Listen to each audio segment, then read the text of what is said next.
Bueno, entonces, la clase pasada estuvimos viendo un poco el tema de las fuentes y usos de la energía y el uso de la matriz energética como herramienta de política energética.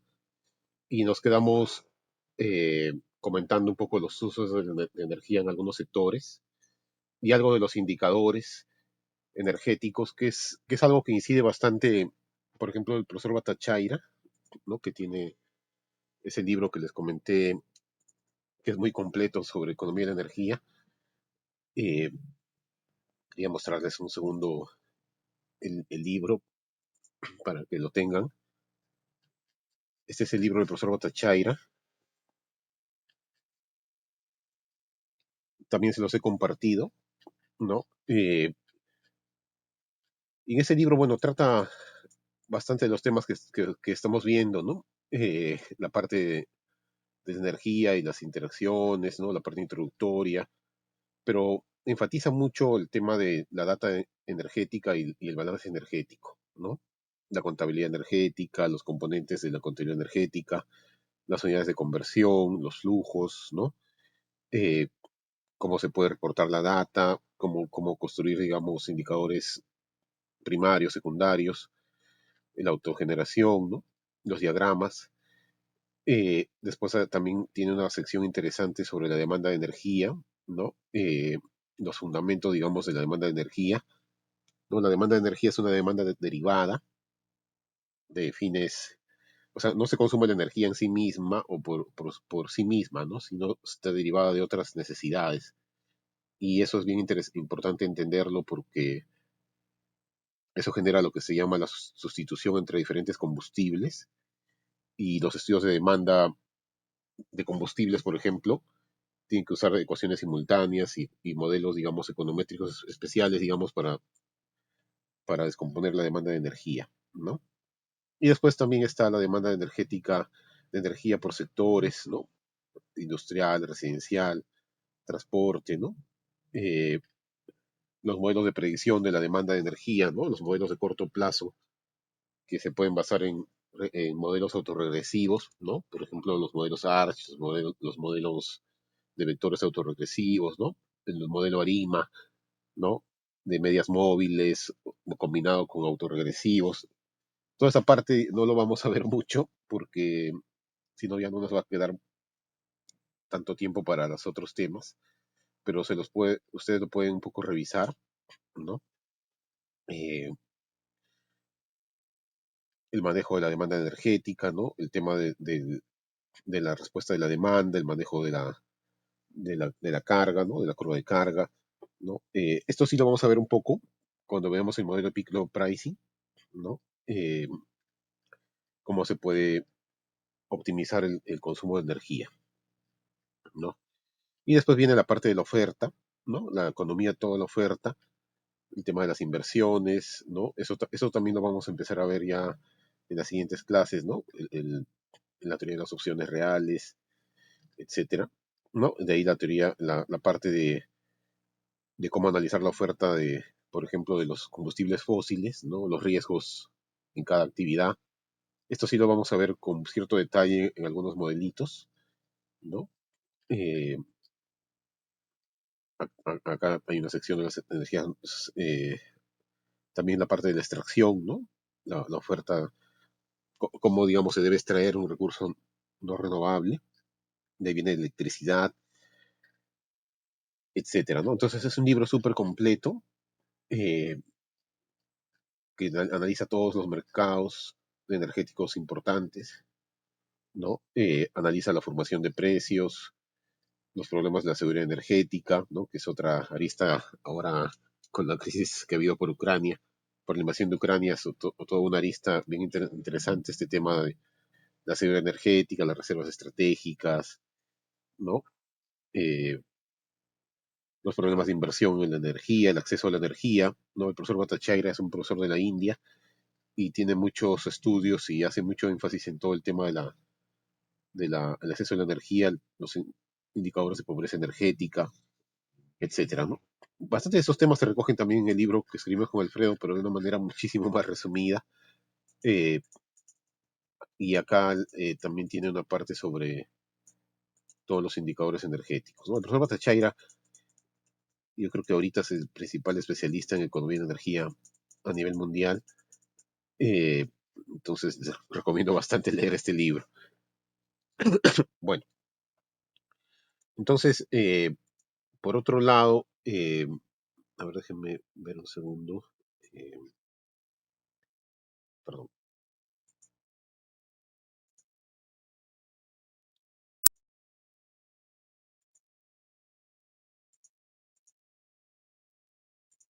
Ah, la clase pasada hablamos muy poquito porque no había puesto láminas de los indicadores energéticos.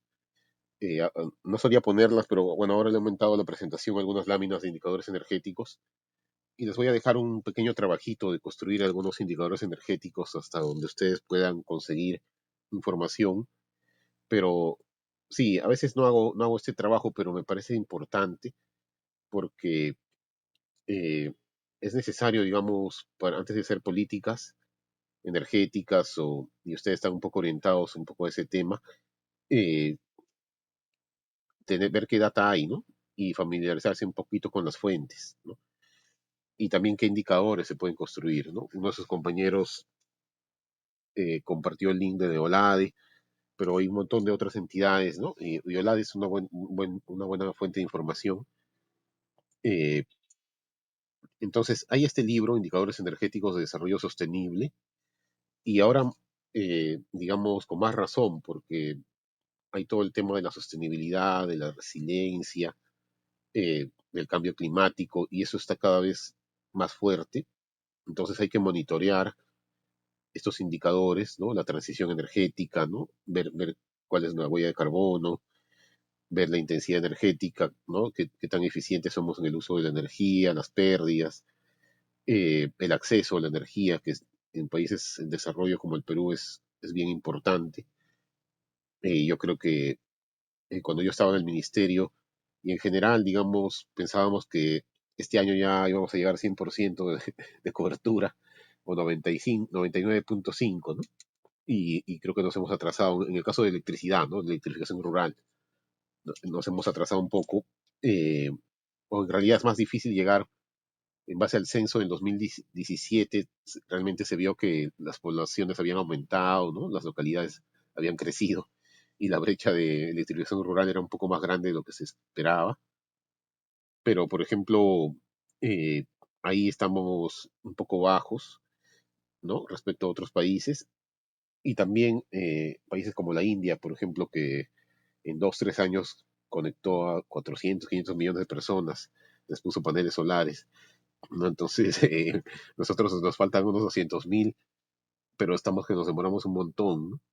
Eh, y también, digamos, pusieron cocinas mejoradas. O sea, la India ha avanzado muchísimo y ha hecho que cambie un poco todos los indicadores energéticos, ¿no? Entonces, eh, estamos un poquito, hay que impulsar un poco esas políticas. También hay una discusión sobre, por ejemplo, cuánto se usa de energía cuánto se usa para generar energía o para consumir energía de gas natural, de electricidad, de GLP, ¿no? Entonces, eh, he considerado interesante hacer una pequeña actividad sobre construir esos indicadores.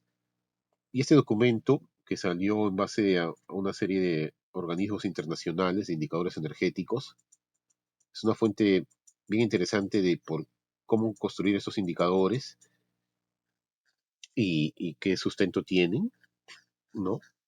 Son varios indicadores de desarrollo sostenible y todo porcentaje de hogares, por ejemplo, sin electricidad o energía, porcentaje de ingresos de los hogares dedicados a combustibles de electricidad. Hay la encuesta nacional de hogares, hay eh, la encuesta de uso y consumo de energía de Ocinermin,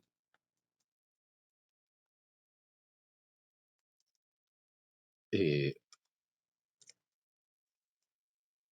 y otras más, ¿no? Que a veces no son tan utilizadas. No sé si ustedes conocían la encuesta de uso y consumo de energía de Ocinermin.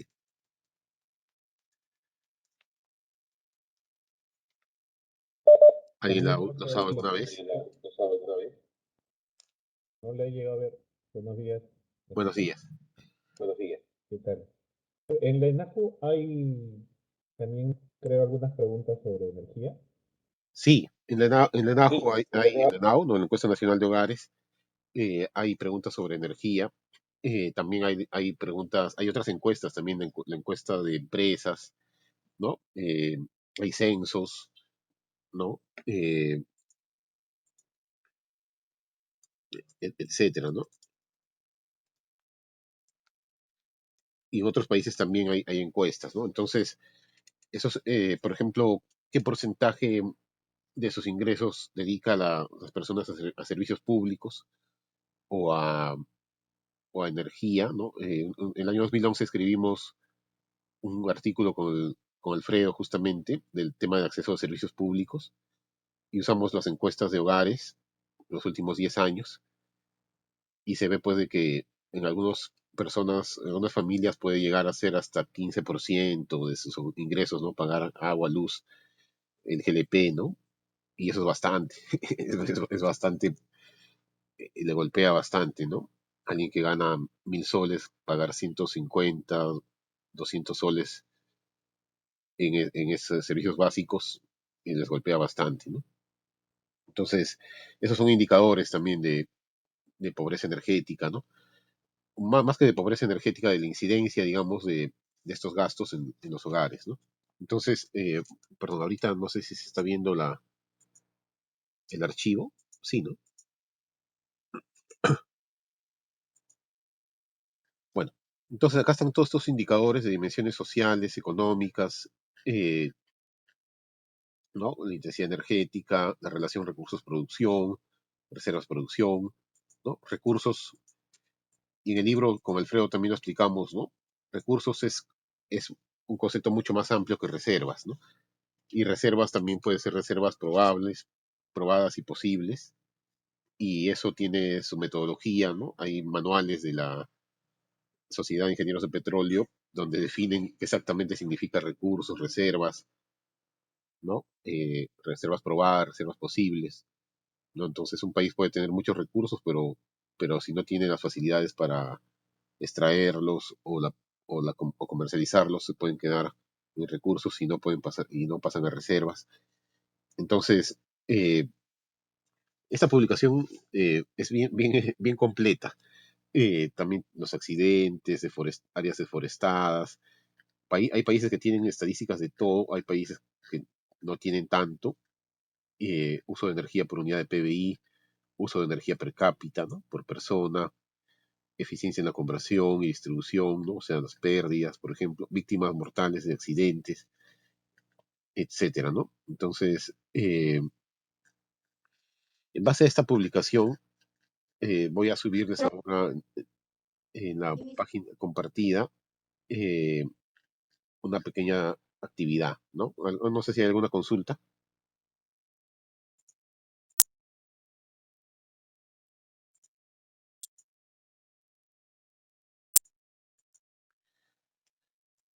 La actividad, perdón, mejor voy a compartirles un segundo la actividad. Eh, es un primer trabajo, ¿no? Quizás le voy a poner primer trabajo grupal. Eh, los grupos, yo estaba pensando 4 grupos. No sé si ustedes ya están divididos en grupos para algún otro curso. O yo había preferido, en base a la lista, del 1 al 20, ustedes tienen la lista también, ¿no? Eh, acá está la lista. A ver, un segundo.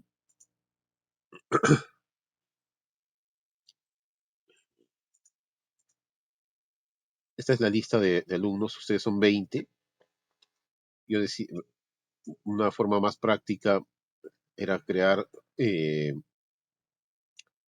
4 grupos. No sé si están de acuerdo. Profesor, Sí, buenos días. sí. Jorge Mora. ¿Qué tal? Profesor, el del anterior, primer trimestre ya hemos tenido ya grupo, ¿no? Si podemos continuar con el mismo grupo sería genial, ¿no? Ya, ¿cuántos grupos son? Bueno, ahí el grupo éramos tres, pero podíamos de repente también compañeros agregar para que seamos cuatro al menos, para que podamos en este curso llevarlo, ¿no? Con esa Ya. cantidad.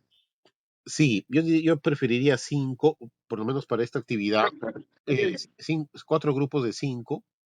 Grupo de eh, 5 está bien, Entonces, profesor. complementaría como el grupo. ya. Entonces, vamos a hacer, perdón, con el Webex, casi no uso mucho el Webex, casi todo lo que dicto siempre es en el Zoom. Ahorita, ¿qué pantalla se está viendo? Perdón. Entonces, no pierdo nada. No se ve La de nada. la lista, profe. A ver, un segundo. La pantalla de la lista está bien. Ya. Eh, sí, y a la lista creo que vamos a... Ahora, ¿el trabajo se ve? Sí se ve, profesor. Ya. Sí. Entonces, en base a este libro, la sección 3, pero bueno, en realidad todo el libro da elementos, ¿no? Van a dividirse en cuatro grupos para construir estos indicadores de dimensión social, un grupo, dimensión económica, darían en dos grupos, divídanse ahí mitad-mitad. Eh, la primera mitad un grupo y la segunda mitad el otro grupo, y la dimensión ambiental. Cada grupo de indicadores, yo sé que algunos son más difíciles de construir y otros más fáciles. Voy a tenerlo también en cuenta, voy a ver el esfuerzo, digamos, que han hecho y yo también conozco un poco las fuentes, ¿no? Indicadores de cada dimensión de los últimos 10 años, tanto a nivel mundial como del Perú, y realizar una comparación, ¿no? Pueden compararlo con los desarrollados, con los en desarrollo, y ustedes, digamos, vean un poco a su criterio, ¿no? Pueden también usar, si es que no encuentran la variable, pueden usar alguna forma de aproximarla, ¿no? Si no tienen toda la serie, lo que consigan, ¿no?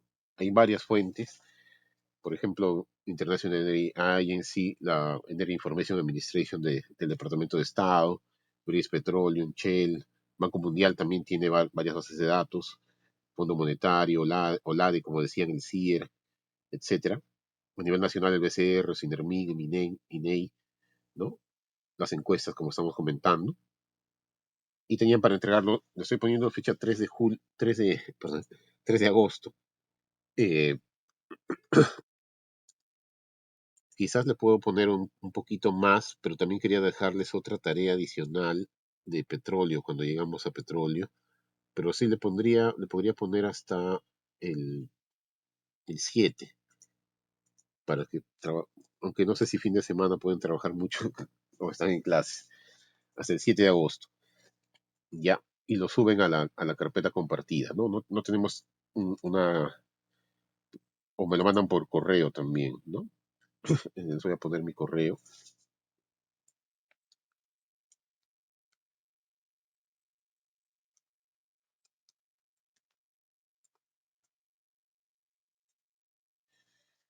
Entonces, este sería un primer trabajo. Eh,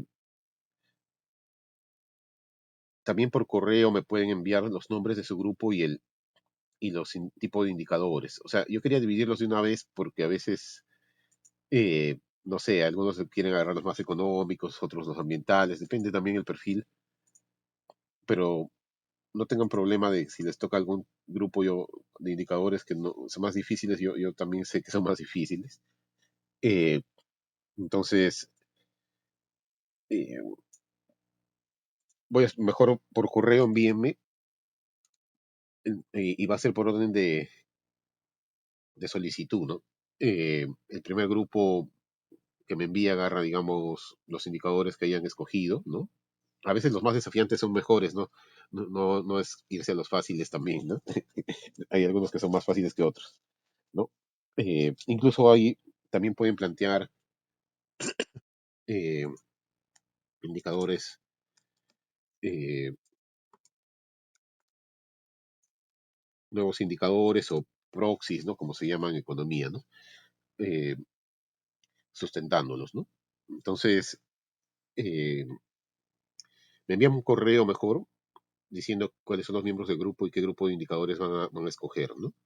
En la parte económica pueden escoger el primer grupo de indicadores, la mitad, del primer grupo de indicadores o la segunda mitad, ¿no? Cualquiera de los dos. Bueno, este es el primer trabajito, digamos, del curso que yo creo que va a ayudar para familiarizarse con alguno de estos indicadores, ¿no? Bueno,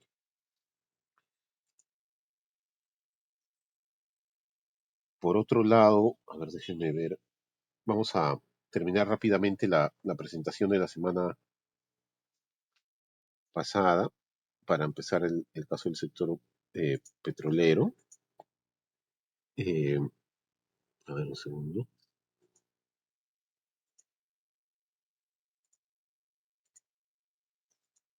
Ingeniero, disculpe, ¿cuál es su correo?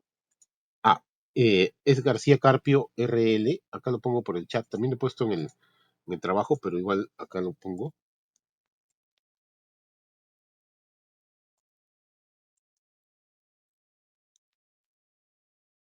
Ahí está.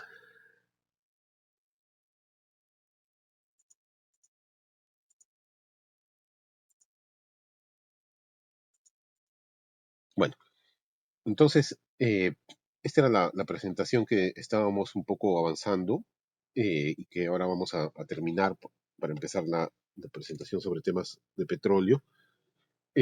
La primera parte era sobre indicadores energéticos. Como les digo, en el libro del profesor Batachaira también hay el sustento de varios indicadores, pero bueno, en este libro que está en castellano, que les acabo de comentar, también está bastante sustentado.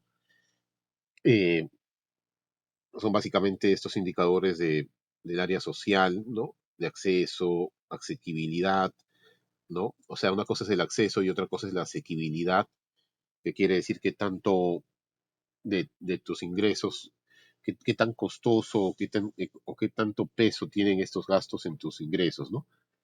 Por ejemplo, el FOSE es un fondo de compensación social energético que hace que los consumidores que consumen más de 100, bueno, ahora creo que lo han aumentado a 140 kilowatts hora, eh, subsidien a los que consumen menos de 140 kilowatts hora. Y eso lo que busca es no tanto el acceso, porque esas personas, esas familias ya tienen electricidad, sino lo que busca es eh, hacer menos, reducir el peso, ¿no? del consumo de energía en los hogares de menores ingresos. No hay una forma de aproximar el menor ingreso es con menor consumo.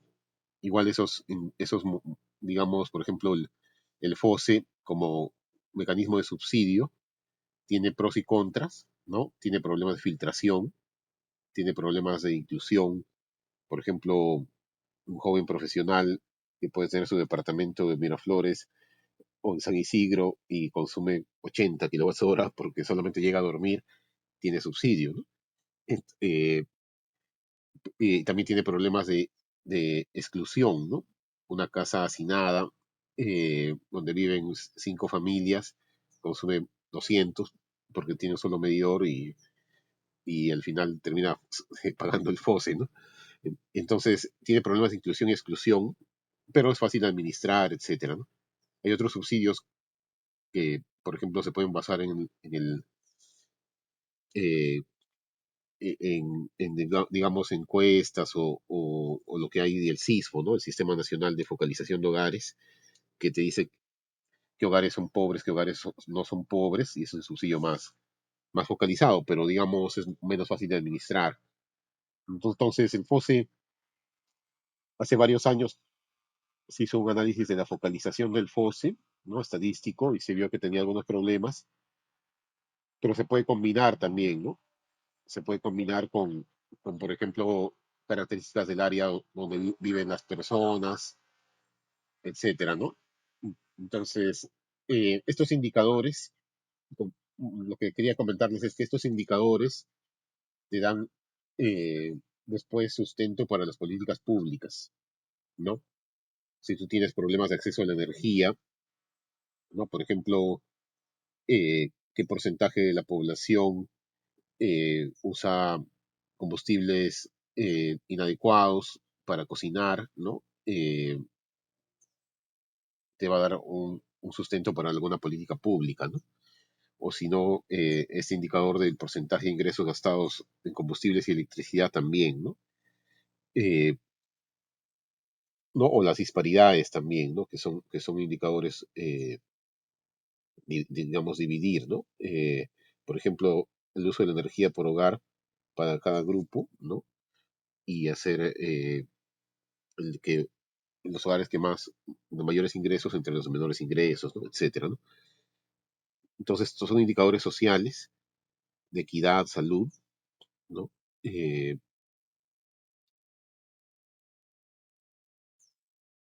Indicadores económicos, eh, ¿no? Que te dan una idea de los patrones de uso, de la productividad, ¿no?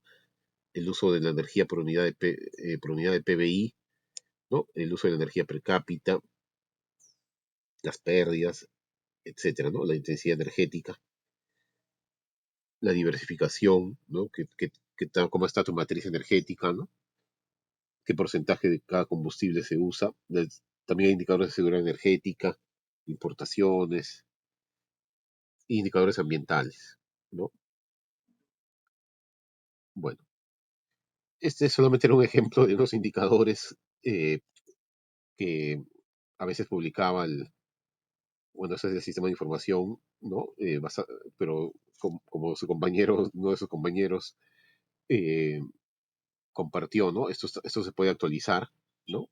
Pero, por ejemplo, consumo final, población, PBI, ¿no? Intensidad energética, consumo per cápita, PBI per cápita.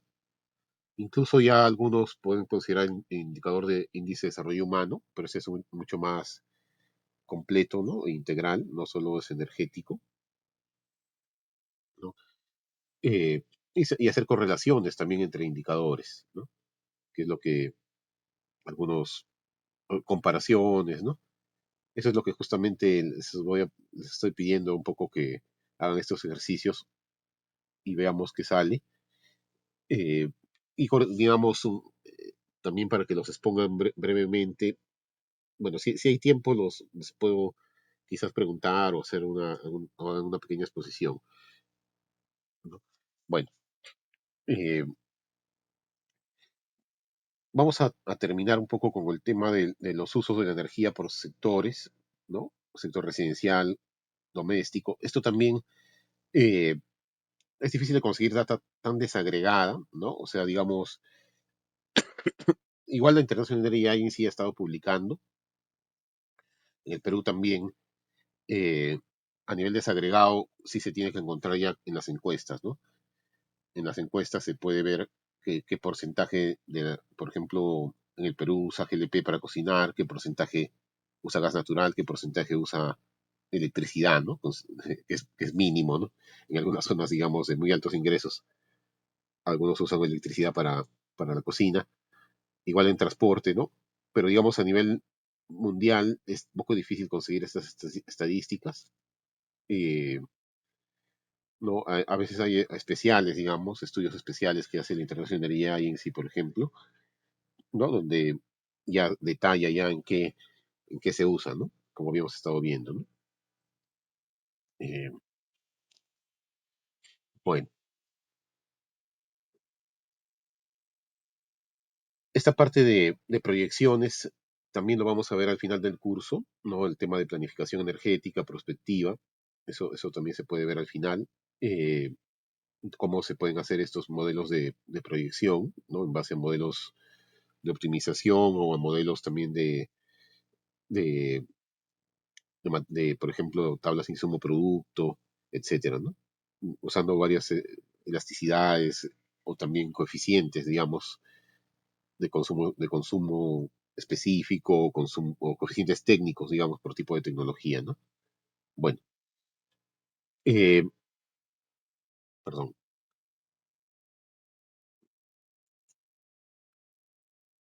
Ah, y lo otro que también es, yo creo que parte también de otra especialidad es el tema de las auditorías energéticas, ¿no? Cómo buscar mejoras, ¿no? Por ejemplo, reducir las pérdidas. Ahí, digamos, se puede hacer un pequeño análisis beneficio-costo, ¿no? Eh, y ver si una empresa puede establecer algunos temas de mejoras en eficiencia energética, ¿no? Por ejemplo, reducción de pérdidas contra los equipos que necesita, ¿no? O el menor uso de agua, etcétera, y se puede sacar un análisis de rentabilidad de esas inversiones, ¿no? Entonces eso también es parte, también el libro del profesor Bhattacharya tiene algunos ejemplos de algunos países, sobre todo asiáticos, y algunas industrias donde inician estos temas de seguridad energética, auditoría energética, ¿no? No está algo propiamente del curso, pero en algunos libros está, ¿no? Por ejemplo, esta planta de químicos en Puyat Vinil, ¿no? Que se hizo un diagnóstico, ¿no? Que había una serie de temas de problemas de energéticos, bombas ineficientes, válvulas defectuosas, etcétera, y se hizo toda una mejora, ¿no? Y hay un ahorro potencial, ¿no? Igual para, por ejemplo, los medidores inteligentes, yo tengo algunos tesistas que están haciendo su tesis sobre los sistemas de medición inteligente, los medidores inteligentes, a qué usuarios les conviene, ¿no? O qué beneficios trae para la distribuidora, etcétera, ¿no? Este también es otro estudio en Bangladesh, ¿no? Donde también se ve que hacen auditoría energética, qué problemas hay, qué consecuencias está generando, la causa y las opciones, ¿no? Por ejemplo, un supresor de polvo o mejorar los procedimientos digamos, de manejo de materiales, etcétera, ¿no? Eh, o también un problema de una fábrica que no tiene suficiente abastecimiento eléctrico y necesitaba calderos más eficientes y se saca el VAN, ¿no? El valor actual neto de esa inversión, ¿no? En este caso con una tasa, digamos, un valor actualizado y se ve si rinde o no, ¿no? Y también, por otro lado, también se pueden hacer estudios de demanda energética, ¿no? Donde dependen, como les decía, de la tasa de utilización y del stock de los bienes durables, ¿no? Eso también es importante, que la demanda de energía es una demanda derivada, como decíamos, ¿no? Y normalmente está asociada a bienes durables, ¿no? Entonces, por ejemplo, tú puedes tener un ahorro súper bueno en el auto eléctrico, en el ahorro operativo, ¿no? Te cuesta mucho más barato la electricidad, o sea, operar con electricidad que con gasolina, pero el problema es que el auto cuesta más, ¿no? Igual los electrodomésticos, ¿no? Un gaso doméstico, por ejemplo, una terma, gas, o a veces no hay tanto acceso, ¿no? O digamos, o necesitas un punto más de suministro, un punto más de conexión, que también cuesta, y aparte la terma también cuesta, ¿no? O digamos, en general, la cocina a, a- a gas, ¿no? Todo eso también ahí tienes que meterlo en el análisis, ¿no? Y hay modelos econométricos que te hacen el análisis en dos partes, ¿no? Una demanda de acceso y una demanda de uso, ¿no? Te dicen, oye, mira, si tú tuvieras acceso, tendrías un ahorro, ¿no? Un ahorro, pero ese ahorro que tú vas a tener por tener el acceso, perdón, por tener el uso, por usar, digamos, ese nuevo combustible, tiene que compensar por lo menos el costo de la cocina, por ejemplo, ¿no? El valor presente de todo el ahorro tiene que compensar por lo menos lo que la cocina, ¿no? Entonces, a veces, por ejemplo, cuando se ve el acceso al gas natural, se tiene que considerar pues todo, ¿no? El costo de cambiar a los gasodomésticos, el costo de las instalaciones internas, el costo de la cometida, etcétera. Todo eso, y no solo el costo de la factura, ¿no?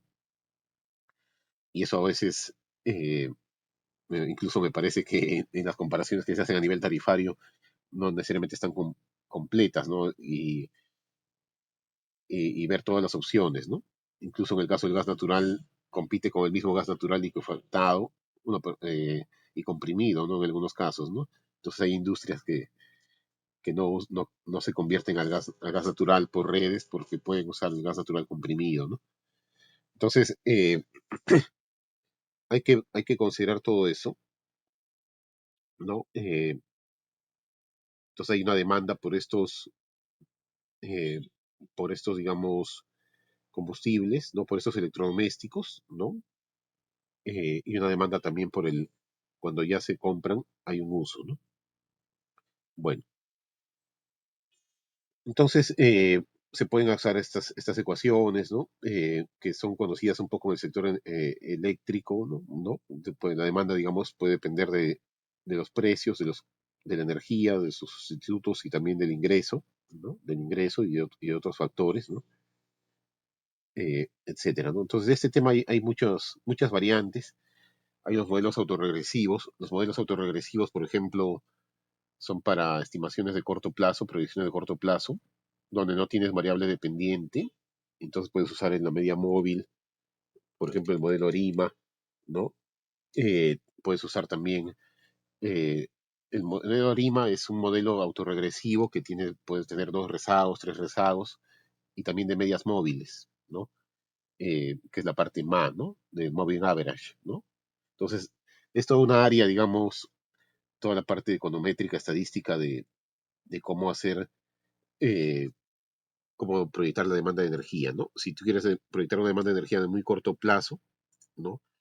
Puedes usar un modelo RIMA, por ejemplo, la demanda de electricidad para completar semanal, diaria, no vas a tener PBI diario, no vas a tener población diaria, ¿no? Entonces, eh, es mejor usar estos modelos autorregresivos. Pero si vas a hacer una proyección de largo plazo, ahí sí puedes mejor usar modelos de regresiones con variables dependientes, ¿no? Y puedes usar modelos de corrección de errores. Tienes que ver que si le sacas logaritmo natural, los coeficientes van a ser elasticidades. Yo me acuerdo que cuando entré a Ocinermin, revisamos con bastante detalle los modelos que usaba el COES para la demanda de energía y los mismos de Ocinermin y bueno, los cambiamos porque los usaban en niveles. También tenía un problema de que las series no cumplían con los requisitos econométricos, ¿no? Que ser estacionarias. Entonces se tiene que sacar, hacer modelos en diferencias para que cumplan, por lo menos modelo en diferencias, o si no, también después se puede hacer un modelo con integración. Entonces todo este tema de la demanda de energía también les puedo pasar algunos documentos, digamos, a los que les interese un poco y estén viendo el tema de los modelos de demanda de energía, de electricidad, en la página de la Oficina de Estudios Económicos de Cinermin, que ahora se llama la GEPAE, la Gerencia de Políticas y Análisis Económico. Hay varios documentos de trabajo. Eh, Voy a ver,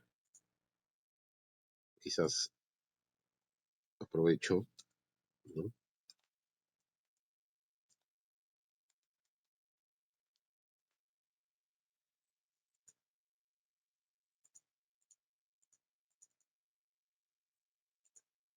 Perdón,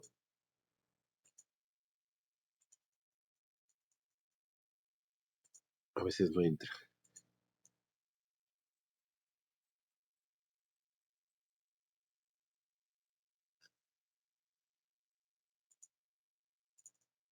Perdón,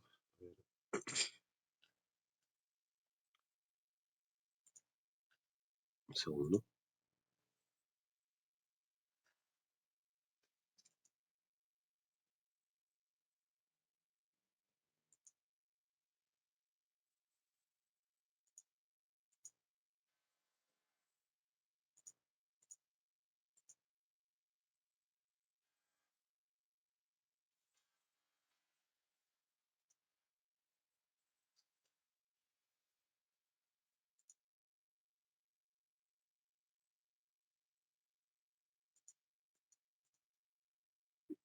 Hay un problemita ahí con la página. A ver, un segundo.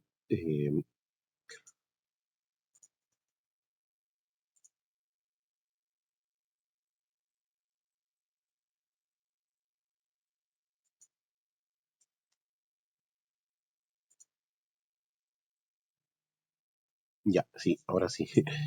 Esa página a veces no entra. Sí se ve. Esa es la página de la que era la Gerencia de Estudios Económicos de Cinermin, ahora se llama la GEPAE. Tiene varios libros a los que no los hayan visto. No, acá están mis lentes. Esta foto tiene varios años. Eh, Esos libros de la industria de gas natural en el Perú, renovables, electromovilidad, políticas regulatorias aplicadas a energía y minería. Hay otro de renovables, etcétera, ¿no? Son varios libros bien completos, digamos, que te dan un panorama del sector energético. También hay resúmenes de tesis. Acá está un libro que escribí de regulación, el libro de economía minera del ingeniero Dahmer. Este tiene una nueva edición. Este es el libro de los años 80 que escribió. Bueno, y son un montón de otros documentos. Y también tienen estos documentos de trabajo. Eh, Llevan 52 documentos. Y por ejemplo, acá tiene demanda de los bienes energéticos en el hogar y sus efectos en el bienestar, ¿no? Y tiene, por ejemplo, documentos sobre la demanda de electricidad. No, los primeros fueron cuando se revisó por ejemplo, este es el primer documento en agosto de 2004, que lo escribimos con Arturo Vázquez cuando entró en Operación Camisea. Escribimos este documentito de la industria del gas natural en el Perú. Eh, pero, por ejemplo, este de Luis Bendezú, de la demanda de electricidad, la demanda agregada, ¿no? Porque es una demanda macro. Eh, Acá está en el formato para impresión. Estos documentos estaban impresos, pero ya se agotaron. Y hace todo un análisis estadístico, econométrico, digamos, de los problemas que había con los modelos de mínimos cuadrados ordinarios que se usaban para proyectar la demanda de electricidad, ¿no? Eh, y se propuso que se use un modelo de corrección de errores, ¿no? Eh, que corrija esos problemas econométricos, ¿no? Al final ha quedado a medio camino porque ahora se hace un modelo en logaritmos naturales, pero en diferencias, y con eso se corrige de cierta manera, pero más exacto sería un modelo de corrección de errores, ¿no? Entonces, bueno, y acá, como les decía, estos modelitos ARIMA, que no son digamos, modelos autorregresivos, ¿no? Que tienen, por ejemplo, este es ARIMA 211. Quiere decir que son dos rezagos, grado de integración 1, y acá tienes media móvil dos meses, lo que sea, ¿no? Entonces, eh, son modelos de serie de tiempo que te permiten predecir en el corto plazo, ¿no? Y después están los modelos ya con variables dependientes, que son los que son mejores para el largo plazo, ¿no? Por ejemplo, que tenga la demanda de electricidad depende del PBI, de la tarifa promedio, de la población, y bueno, una variable DAMI. Una variable DAMI es una variable discreta que toma valor 0,1 en un año específico, ¿no? Por ejemplo, un año, fenómeno del niño, lo que sea, y acá se aplica el modelo de corrección de errores, ¿no? Eh, para corregir algunos problemas econométricos que podía tener, ¿no? Bueno, entonces, este es un ejemplo de lo que se estuvo haciendo en esas épocas. Eh, ¿No? Digamos, acá tienen el modelo en logaritmos, ¿no? En logaritmos naturales, ¿no? Entonces, cuando uno saca estos coeficientes, son elasticidades, ¿no? Por ejemplo, si te sale 1,1 el coeficiente del PBI, quiere decir que por cada unidad de PBI la demanda de energía es 1,1, ¿no? O sea, y tiene que ver con la intensidad energética también, ¿no? Es un poco justamente el indicador de intensidad energética. Bueno, entonces le recomiendo bastante revisar perdón, esta página web. Eh, Les voy a pasar el link por el chat. A ver un segundo.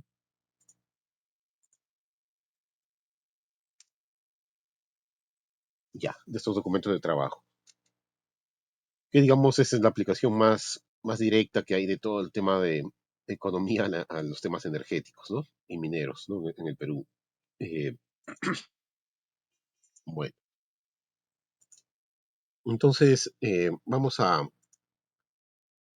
pasar a ver los temas de petróleo, ¿no? Para poder ir avanzando. Voy a cerrar esta presentación un segundo.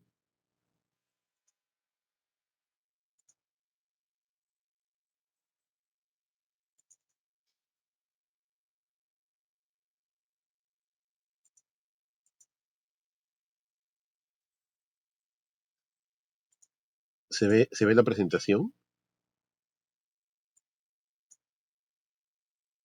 No se ve. Ahora, Ahora Ahora sí. sí.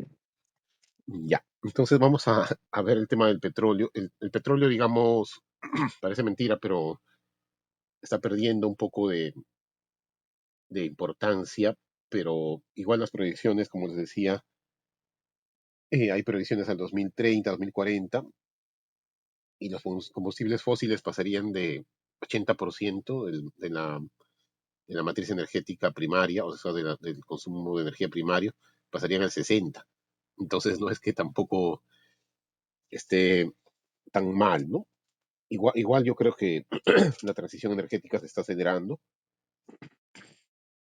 pero digamos la historia del petróleo y, y realmente también el desarrollo de la industria del petróleo también te da una idea de cómo se van a desarrollar las demás industrias, ¿no? Y, también, bueno, y hay, digamos, segmentos, por ejemplo, en el segmento de la aviación o en el segmento, digamos, del transporte marítimo, donde el petróleo sigue siendo bastante, o sea, muy competitivo, casi no tiene sustitutos, ¿no? Igual los camiones para la minería, etcétera, todavía las otras tecnologías no, no tienen algunas, no hay un tema ahí de capacidad, de fuerza, de, de combustión, o sea, mejor dicho, de facilidades, digamos, que las otras tecnologías todavía no llegan, ¿no?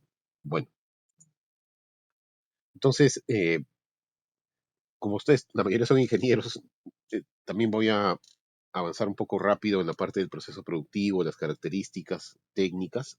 Es algo que siempre se hace en los libros de economía de la energía, porque dependiendo de las características técnicas de cada industria, eh, se va a ver cómo la parte económica, ¿no? Va a afectar la parte económica, la parte regulatoria, ¿no? Eh, perdón. Entonces, acá es el proceso productivo, características económicas del petróleo, la oferta mundial de petróleo, los marcadores, ¿no?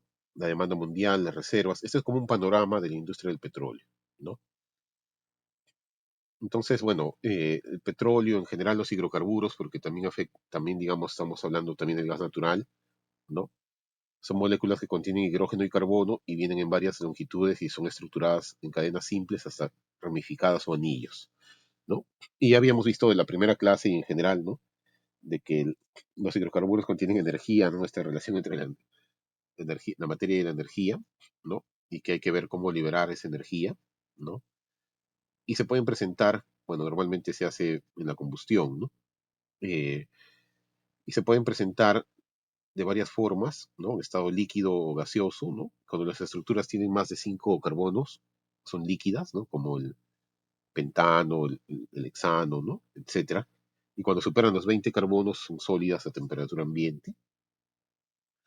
Y son, bueno, los hidrocarburos son el petróleo crudo, el gas natural, y ya cuando se transforman, ya están los derivados, ¿no? El diésel, gasolina, residuales, ¿no? Entonces es un hidrocarburo, una molécula de hidrocarburos.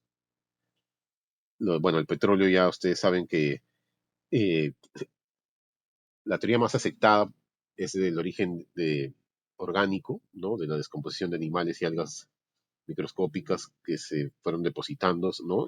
En el fondo de las lagunas, en el interior de los ríos, ¿no?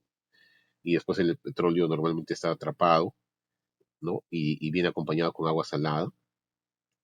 Son combustibles fósiles porque no es que se van a volver esto ha tardado miles o millones de años, ¿no?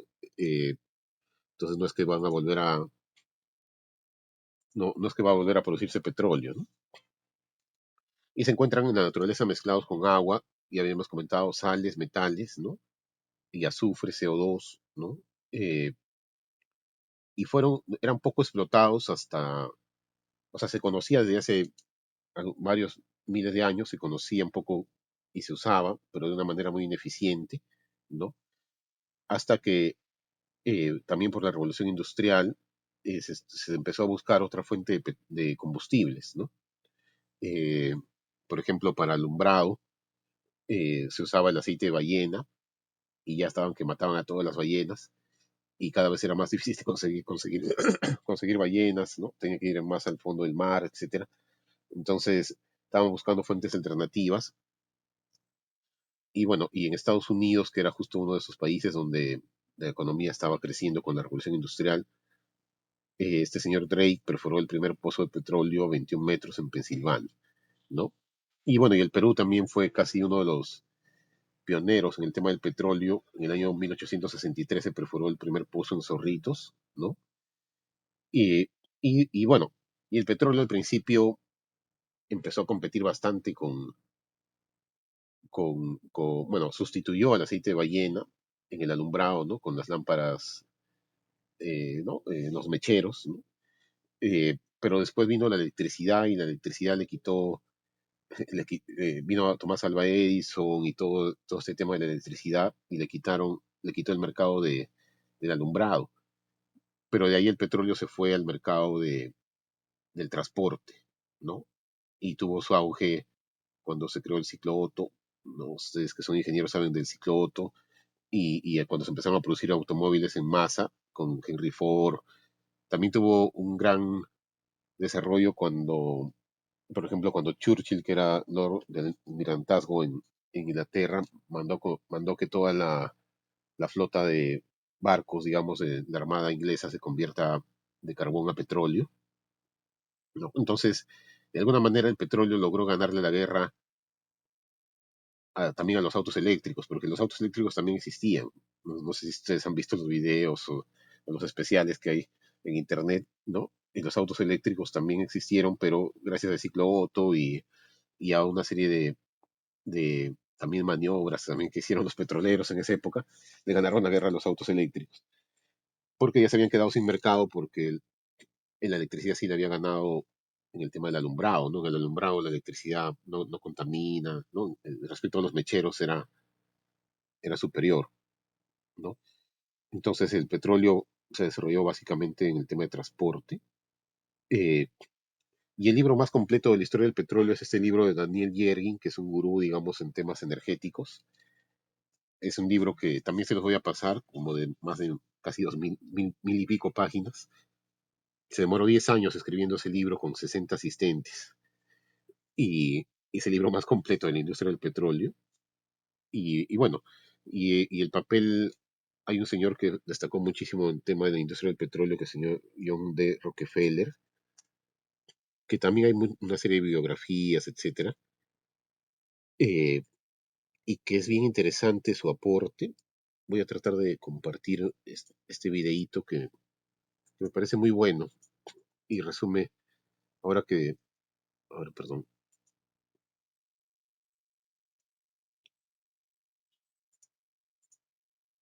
Ojalá que me avisan si se escucha, ¿ya? ¿Ve? ¿Se escucha?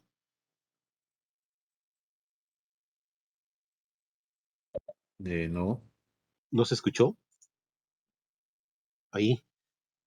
no. Uy, qué raro a veces. A ver, un segundo.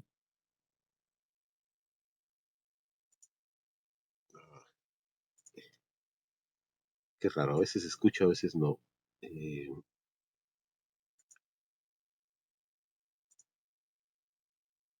su padre y a las dificultades Ahora sí. Ahora sí. Ya, qué bueno, gracias. Debido a la ausencia de su padre y a las dificultades económicas de su familia, se vio obligado a trabajar desde muy joven para ayudar a su madre y sus hermanos. A los 18 años inició una pequeña empresa comercializadora de alimentos y a los 24 años incursionó en la naciente industria petrolera estadounidense de los 60s. 48 años más tarde, se había convertido en la persona más rica del mundo y había construido el más grande imperio empresarial que la humanidad ha conocido. ¿Cómo lo logró? El protagonista de esta historia es John Davison Rockefeller, quien nació en una familia de clase media descendiente de inmigrantes alemanes el 8 de julio de 1839 en Richford, Nueva York. John fue el primero de los 6 hijos de Eliza y William Rockefeller. Su madre era una mujer muy organizada y se encargaba de las labores del hogar, mientras que su padre, un vendedor de elixirs milagrosos que supuestamente curaban todo tipo de enfermedades, se trasladaba constantemente de ciudad en ciudad estafando personas, razón por la cual pasaba poco tiempo con la familia. Ante la ausencia de su padre, comenzó a trabajar desde muy chico vendiendo dulces y piedras pintadas a los niños de la zona en que vivía para poder ayudar a su madre con los gastos del hogar. También probó con la cría de pavos y ofreciéndose a realizar tareas para sus vecinos. Aunque fue una dura etapa de su vida, estas experiencias lo ayudaron a volverse muy hábil en los negocios y muy disciplinado con el manejo del dinero. A los 14 años de edad, John se trasladó con su familia a Cleveland, Ohio. Allí ingresó a una escuela comercial en la que pudo aprender de contabilidad y negocios, pero abandonó sus estudios a los 16 años porque la situación económica de su familia se complicó y no tuvo más opción que buscarse un empleo. Gracias a sus estudios en la escuela comercial, logró conseguir trabajo como asistente de contador por 50 centavos al día en la empresa Hewitt & Tuttle.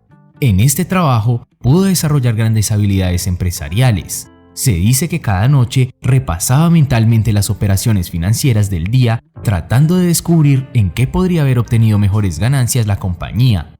Como el dinero que ganaba no era suficiente, simultáneamente ofrecía sus servicios en otras empresas para generar ingresos extra. Luego de 2 largos años de extenuante trabajo, consideró que merecía mucho más de lo que estaba ganando, así que se dirigió a donde su jefe para solicitarle un aumento, pero él se negó a dárselo. Frustrado por lo sucedido, decidió renunciar a su empleo para aventurarse a iniciar un negocio propio. Pidió un préstamo y se asoció con Maurice Clark, quien fue su compañero de estudios en la escuela de Cleveland. Juntos empezaron a comercializar productos alimenticios como cereales, verduras y carne. El negocio prosperó rápidamente. En el primer año obtuvieron beneficios por unos $4,000 de la época y en el segundo año la suma se cuadriplicó. Aunque le iba muy bien con su empresa, Rockefeller quería mucho más y constantemente buscaba nuevas oportunidades de negocio. En 1863 ve su gran oportunidad en una industria naciente, la industria del petróleo. 4 años antes, Edwin Drake logró extraer por primera vez grandes cantidades de petróleo de un pozo que había construido en Pensilvania. Hasta ese momento, el petróleo no era un producto desconocido, pero su disponibilidad y uso eran muy limitados, por lo que el avance logrado por Drake representaba el inicio de una nueva era en la que el petróleo jugaría un papel fundamental en el desarrollo de la humanidad. En los siguientes años, la fiebre del petróleo se tomó a Estados Unidos. Por todo el país se comenzaron a abrir pozos en búsqueda del llamado oro negro. Sin embargo, esta era una industria extremadamente ineficiente y fue allí donde Rockefeller encontró su oportunidad. Rápidamente entendió que el negocio principal no estaba en la extracción del petróleo, sino en su refinamiento para convertirlo en productos comercializables como el querosén que podía utilizarse en estufas y lámparas. Guiado por su visión, puso en marcha una refinería de petróleo en sociedad con su amigo Maurice Clark, el químico Samuel Andrews y 2 hermanos de Clark. Así nació la firma Andrews Clark & Company. Mientras que otras refinerías operaban ineficientemente, Rockefeller aplicó sus habilidades financieras para optimizar los procesos, contrató a sus propios instaladores de tuberías, hizo construir sus propios barriles de madera y redujo al máximo los desperdicios, minimizando significativamente los costos de producción y aumentando las ganancias del negocio. En 1864, Rockefeller contrajo matrimonio con Laura Spellman, una profesora de Nueva York con la que estuvo casado hasta su muerte y con quien tuvo 5 hijos: Elizabeth, Alice, Alta, Edith y un único hijo varón, John Davison Rockefeller Jr. En 1865, diferencias entre los socios de Andrews Clark & Company los llevaría a subastar la empresa. La subasta fue ganada por Rockefeller con una oferta de $72,500. Desde ese momento, la firma cambió su nombre por Rockefeller & Andrews Company. En 1867, el empresario ferroviario Cornelius Vanderbilt, una de las personas más ricas de América en ese momento, estaba interesado en llegar a un acuerdo con una refinería de Cleveland, ofreciéndole un precio especial en los costos de envío del petróleo a través de la línea central de Nueva York, a cambio de que le proporcionara carga masiva y regular para maximizar sus ganancias por viaje. Esto debido a que la burbuja de los ferrocarriles había ocasionado que se construyeran demasiadas vías y algunos trenes apenas podían ser rentables. Entonces, transportar carga era una alternativa interesante para las empresas del sector. Vanderbilt inició su búsqueda tratando de encontrar a un refinador con necesidades que fuera fácil de manipular. En su búsqueda dio con el joven Rockefeller, cuya refinería estaba en crecimiento, pero aún enfrentaba problemas de rentabilidad. Pensó que era la persona ideal y lo invitó a su oficina en Nueva York. Entusiasmado, Rockefeller se preparó para lo que consideraba la oportunidad de su vida. Consiguió un tiquete de tren y se disponía a viajar, pero perdió el tren por unos minutos. Luego se enteró de que el tren que iba a tomar se descarriló, causando la muerte a la mayoría de los pasajeros. El empresario tomó este desafortunado episodio como una señal divina, afirmando que si no había muerto ese día era porque estaba para grandes cosas. Una catástrofe es también una nueva oportunidad, dijo Rockefeller. Lleno de una confianza arrolladora, programó nuevamente su reunión con Vanderbilt y consiguió convencerlo de cerrar el trato con su refinería. Este acuerdo dio un tremendo impulso a la empresa de Rockefeller, permitiéndole tomar ventaja frente a sus competidores y posicionándola como la refinería más grande de Cleveland. Pero pese a los buenos resultados que estaba logrando, sentía que el potencial del mercado era mucho mayor.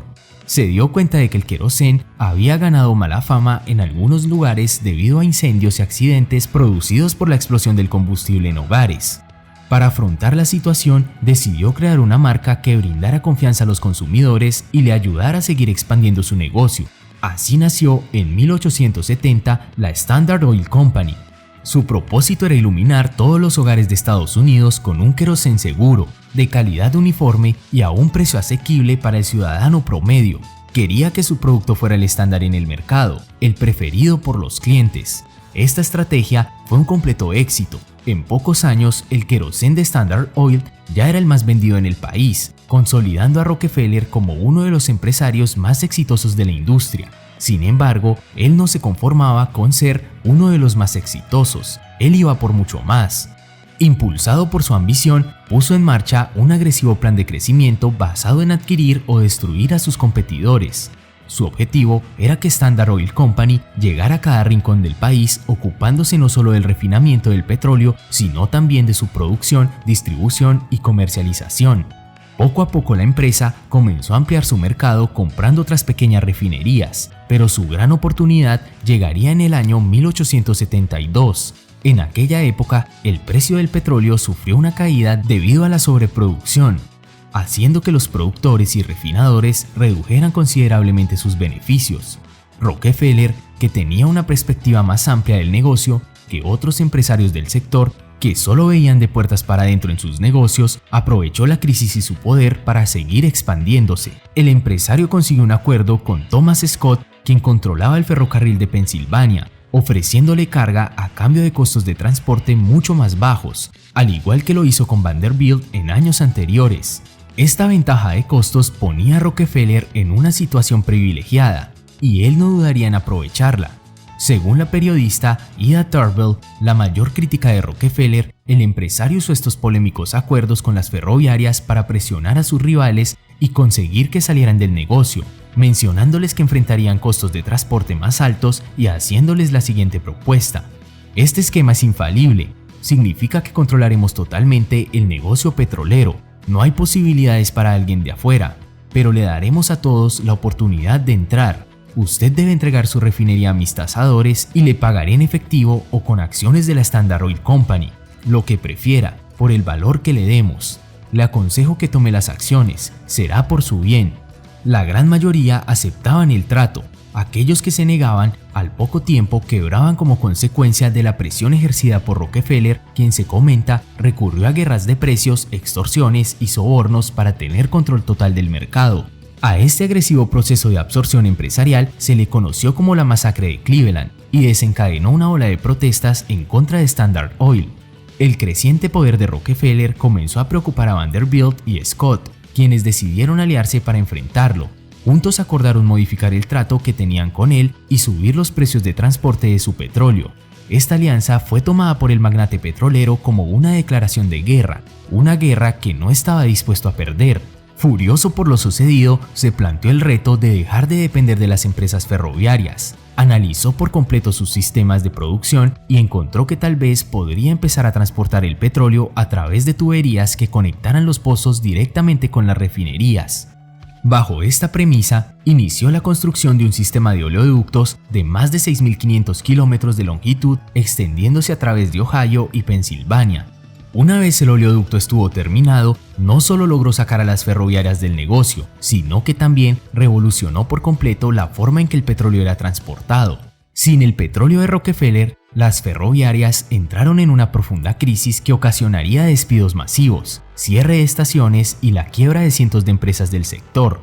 El país entero enfrentó una de las mayores recesiones de su historia, pero mientras muchos luchaban por sobrevivir, Rockefeller aprovechaba para seguir haciendo crecer su imperio, comprando a muy bajo precio las compañías petroleras que quebraban como efecto colateral de la crisis ferroviaria. Para 1882, Standard Oil Company controlaba más del 80% del negocio del petróleo en Estados Unidos y comenzaba a expandirse a otras naciones. Su poder era tal que el propio Rockefeller se preocupaba de ser acusado de monopolio por las autoridades, dado que ya por ese entonces el gobierno empezaba a intervenir en la reglamentación de la libre competencia entre empresas. Ante esta perspectiva, decidió crear la Standard Oil Trust, una especie de holding empresarial con el que concentraría diversas inversiones en el mundo del petróleo y los combustibles. Bajo este modelo empresarial, Rockefeller se planteó un reto aún más ambicioso: controlar por completo el mercado del petróleo a nivel global. El empresario consideraba como fracaso la venta de un solo barril de petróleo de su competencia. En 1885, las compañías de Standard Oil Trust ya tenían presencia en decenas de países, sumaban más de 100.000 trabajadores y eran propietarias de más de 20.000 pozos petroleros. Rockefeller había construido el más grande imperio empresarial que el mundo ha conocido y se había convertido en la persona más rica y poderosa del planeta, lo que lo ponía en el ojo de la crítica y la prensa como un ser despreciable que había hecho una fortuna aniquilando a la competencia y explotando a sus trabajadores. Los medios comenzaron a llenarse con columnas y caricaturas que buscaban retratar la despiadada ambición con la que Rockefeller y Standard Oil se habían coronado como dueños de la industria petrolera. El 2 de julio de 1890, el gobierno federal de Estados Unidos aprobó la ley Sherman Antitrust, con el objetivo de prohibir la creación de monopolios dentro del comercio estadounidense, al igual que impedir la fusión de compañías o el conspirar para restringir a la competencia. El acta declaró ilegales los trusts por considerarlos restrictivos para el comercio internacional. Dicha ley afectaba los intereses de Rockefeller, pero no iba a detenerlo. El empresario respondió disolviendo la Standard Oil Trust en 1892 y apoyándose en sus abogados para mantener intacto su imperio, aprovechando los vacíos de la ley. Mientras Rockefeller se defendía de los ataques del Estado, surgiría otro rival que iba a poner en riesgo sus planes: la electricidad. La invención de la bombilla eléctrica de Thomas Edison en 1879 y el establecimiento de la primer central eléctrica en 1882 por la Edison Illuminating Company habían abierto paso a una nueva revolución. Pero en ese momento, el acceso a la energía eléctrica era muy costoso y limitado, dado que funcionaba con ineficientes sistemas de corriente directa. Todo cambiaría cuando un joven inventor llamado Nikola Tesla logró desarrollar generadores de corriente alterna que permitían transmitir energía eléctrica a distancias más largas y a un costo mucho menor que la corriente directa. Pronto la corriente alterna de Tesla se convirtió en el estándar y comenzó a expandirse por el mundo entero, haciendo que la demanda de queroseno se redujera considerablemente. Rockefeller trató de usar su poder e influencia para desprestigiar a la electricidad, argumentando que la nueva tecnología era peligrosa y letal. Sin embargo, estos esfuerzos no dieron resultado. Al percatarse de que no podía detener la revolución eléctrica, decidió enfocarse en desarrollar nuevos derivados del petróleo. Se dio cuenta de que un subproducto de la refinación del petróleo había sido desechado por años: la gasolina, una sustancia tóxica, volátil y altamente inflamable sin ningún uso práctico. El empresario contrató un equipo de científicos para intentar encontrarle un uso a la gasolina. Inicialmente se crearon productos como cera de abeja sintética y jalea de petróleo, pero Rockefeller creía que la sustancia tenía un potencial mayor. En 1886, el ingeniero alemán Nikolaus Otto patentó el diseño de un motor de combustión interna a 4 tiempos. Este invento sería la base para el desarrollo de otros modelos de motores que se utilizarían en diversos ámbitos. Para el funcionamiento de estos motores era necesario el uso de un combustible altamente volátil como la gasolina. A medida que los motores de combustión comenzaron a emplearse en fábricas y automóviles, se creó un gran mercado para la gasolina y Rockefeller, propietario de la reserva de gasolina más grande del mundo, estaba preparado para aprovechar la oportunidad. Además, el empresario también diversificó invirtiendo en sectores como el de la producción de gas natural, logrando no solo mantener sus ganancias pese a la caída de la demanda del querosén, sino incrementándolas a niveles colosales. En 1904, Standard Oil controlaba el 91% de la producción de petróleo estadounidense y el 85% de las ventas finales. La mayor parte de su producción era para exportación. Sin embargo, bajo la lupa de la sociedad y del gobierno, la compañía decidió no cometer más abusos ni realizar prácticas desleales contra las otras empresas del sector, ocasionando un aumento considerable de la competencia que redujo su cuota de mercado al 70% en 1906. Aunque fueron muchos los periodistas e investigadores, tanto públicos como privados, que expusieron las prácticas monopolísticas de Rockefeller, al gobierno le resultó muy difícil hacer frente al poderoso magnate. Fueron necesarios años enteros de litigios solo para llevarlo ante los tribunales. Finalmente, el 15 de mayo de 1911, la Corte Suprema de los Estados Unidos determinó que la Standard Oil había violado la ley Sherman Antitrust en su carrera por dominar el mercado del petróleo, por lo que ordenó dividir la compañía. Tras este proceso de división, surgieron 34 empresas independientes, entre las que se encontraban la Jersey Standard, antigua Standard Oil Company of New Jersey, que posteriormente se convirtió en la empresa Exxon, la Socony, antigua Standard Oil Company of New York, que años después se transformó en la empresa Mobil, y la Socal, antigua Standard Oil Company of California, que eventualmente cambiaría su nombre por Chevron. Rockefeller logró mantener un gran porcentaje de las acciones de todas esas compañías que surgieron y su familia mantuvo la mayoría del resto de las acciones, por lo que su fortuna no se vio afectada.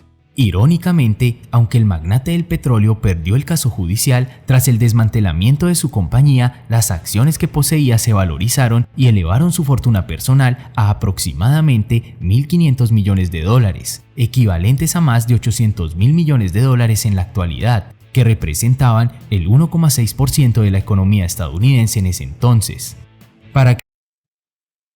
Bueno, la siguiente parte un poco lo compara con los demás millonarios, pero disculpen, eh, ese, ese, ese video, dentro de los muchos videos que hay en internet, me pareció bien ilustrativo, bien editado, y destaca pues las tres o cuatro cosas grandes que hizo Rockefeller en el nacimiento de la era del petróleo, ¿no? El primero fue estandarizar, ¿no? Crear, digamos, algo con características que todo el mundo conozca, digamos, de calidad, de seguridad, que es algo que hasta ahora, digamos, en todo hace que el petróleo pues sea un commodity y se vea su grado API, su viscosidad, etcétera, toda una serie de características y se sepa que exactamente qué se está comprando y todos produzcan con ese estándar de calidad para los diferentes tipos de derivados también. Lo otro es el tema de, bueno, del tema de los oleoductos, ¿no? Que reemplazó el transporte por ferrocarriles por oleoductos, ¿no? O sea, es una idea súper fuerte y que cambió de paradigma, ¿no? Bueno, el otro tema de ver que el negocio estaba en la refinación y en la venta más que en la explotación, ¿no? Y bueno, y también en Estados Unidos generó el desarrollo de toda la industria, pero mejor dicho, el desarrollo de toda la política de competencia, ¿no? La política antitrust, ¿no? Hay cosas que se hicieron en su época que ahorita ya no se pueden hacer, ¿no? El tema de la integración vertical, o sea, sí se puede hacer, pero las autoridades de libre competencia, ¿no? Como la FTC, ¿no? La Federal Trade Commission, evalúan bastante, ¿no? Antes estaba todo eso más desregulado, ¿no? Y ya no hay monopolistas de este tipo, ¿no? Eh, bueno, eso sí, Oscar.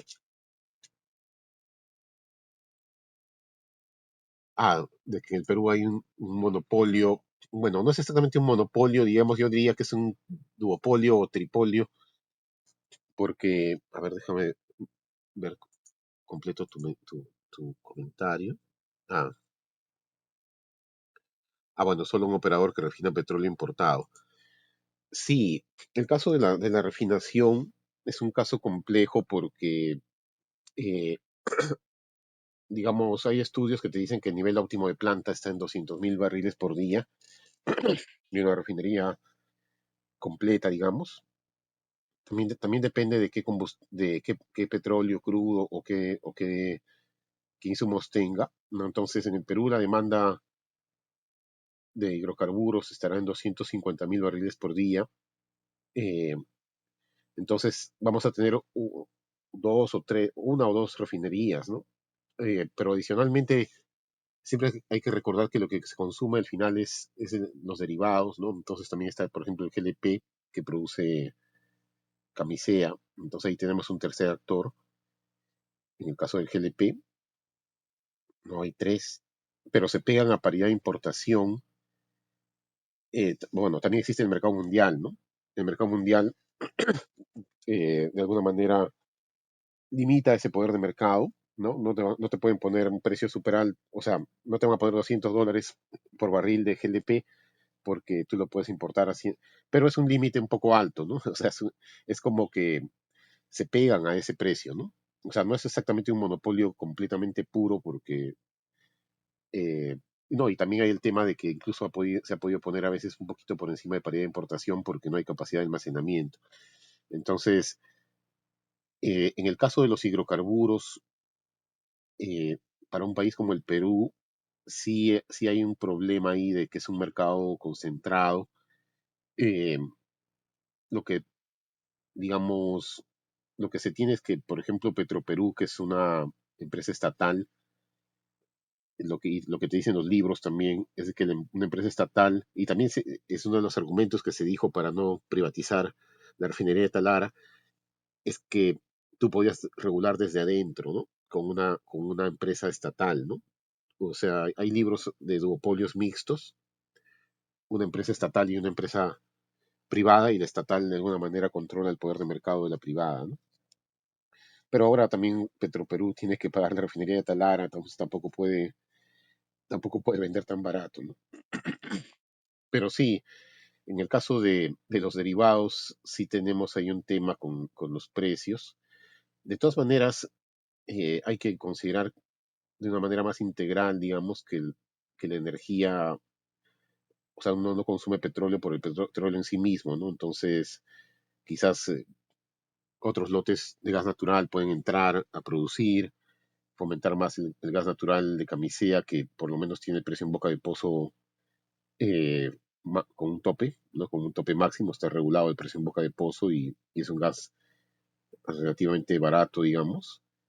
Entonces, lo otro hasta también fomentar por ejemplo, Sinermin está fomentando las cocinas de inducción eléctricas, ¿no? Son cosas un poco de mediano plazo, pero digamos es lo que se puede ir viendo, ¿no?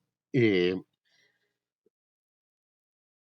como país también ya no somos tan chicos, podríamos, eh, podemos un poco ver otras fuentes de energía, ¿no? Igual incluso en un duopolio también pueden competir, ¿no? Competir un poco más, ¿no? El problema es de que a veces las empresas estatales tienen limitaciones, ¿no? También para poder competir, ¿no? Pero sí, sí, sí, el tema de la refinación o el tema del petróleo, sí es un mercado, por lo menos para países como el Perú, un poco complejo, ¿no? Nuestra única, lo que controla en el caso extremo del poder de mercado es el precio de paridad de importación. O Sinermin publica ese precio de paridad de importación cada dos semanas, me parece. Pero lo malo es que las empresas se pegan a ese precio, ¿no? Por más que, por ejemplo, en el caso del GLP, ¿no? Creo que la producción nacional será un 70-80% y el otro 30% es importado, pero todas se pegan al precio de paridad de importación. Es como el marginal, ¿no? Como el que margina es el precio de paridad de importación, ¿no? Eh, Y bueno, ese es un poco el equilibrio de ese mercado, ¿no? De todas maneras, siempre esa sobreganancia va a generar algún tipo de competencia, ¿no? Eh, por ejemplo, yo creo que el gas natural tiene ahí un espacio que no ha estado aprovechándose, sobre todo en transporte, ¿no? Ahora se ha rehabilitado el bono GNB y se está mejorando un poco los incentivos para usar gas natural en el transporte, ¿no? Y también en los hogares, ¿no? Eso también ha avanzado un poco más en los últimos años, ¿no? Y bueno, y con la refinería de Tanara, aunque también tiene un costo alto, de alguna manera deberíamos dejar de importar diésel un poco, ya no, o sea, ahorita importamos ya el diésel refinado, ¿no? El derivado de frente, ¿no? Y eso también encarece, ¿no? Encarece un poco a nivel, digamos, o sea, es caro, ¿no? El precio para importación es un 20% más o 30% más que el precio de pared de exportación, por ejemplo, ¿no? Si tú vas a exportar, te castigan porque tienes que llegar a un precio competitivo al mercado final. En cambio, si vas a importar, eh, hay un plus, ¿no? Porque cuando vas a importar, eh, las empresas en el mercado local saben que vas a tener costo de transporte, etcétera, y tienen como un pequeño plus, ¿no? Una cuasi renta, ¿no? Bueno, pero vamos a comentar un poquito más cuando veamos la parte de formación de precios.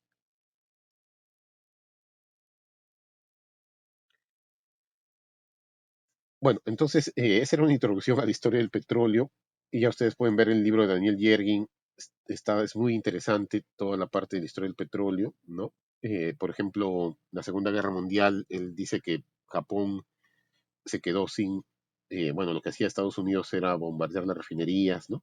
Y se quedó sin petróleo, y básicamente toda su aviación, que era un poco su ventaja de Japón, el comandante Yamamoto, no sé si ustedes han visto las películas, eh, se quedaron sin petróleo, y eso fue una de las causas de las cuales Japón no pudo tener un buen desempeño en la guerra, ¿no? Igual también en Europa, ¿no?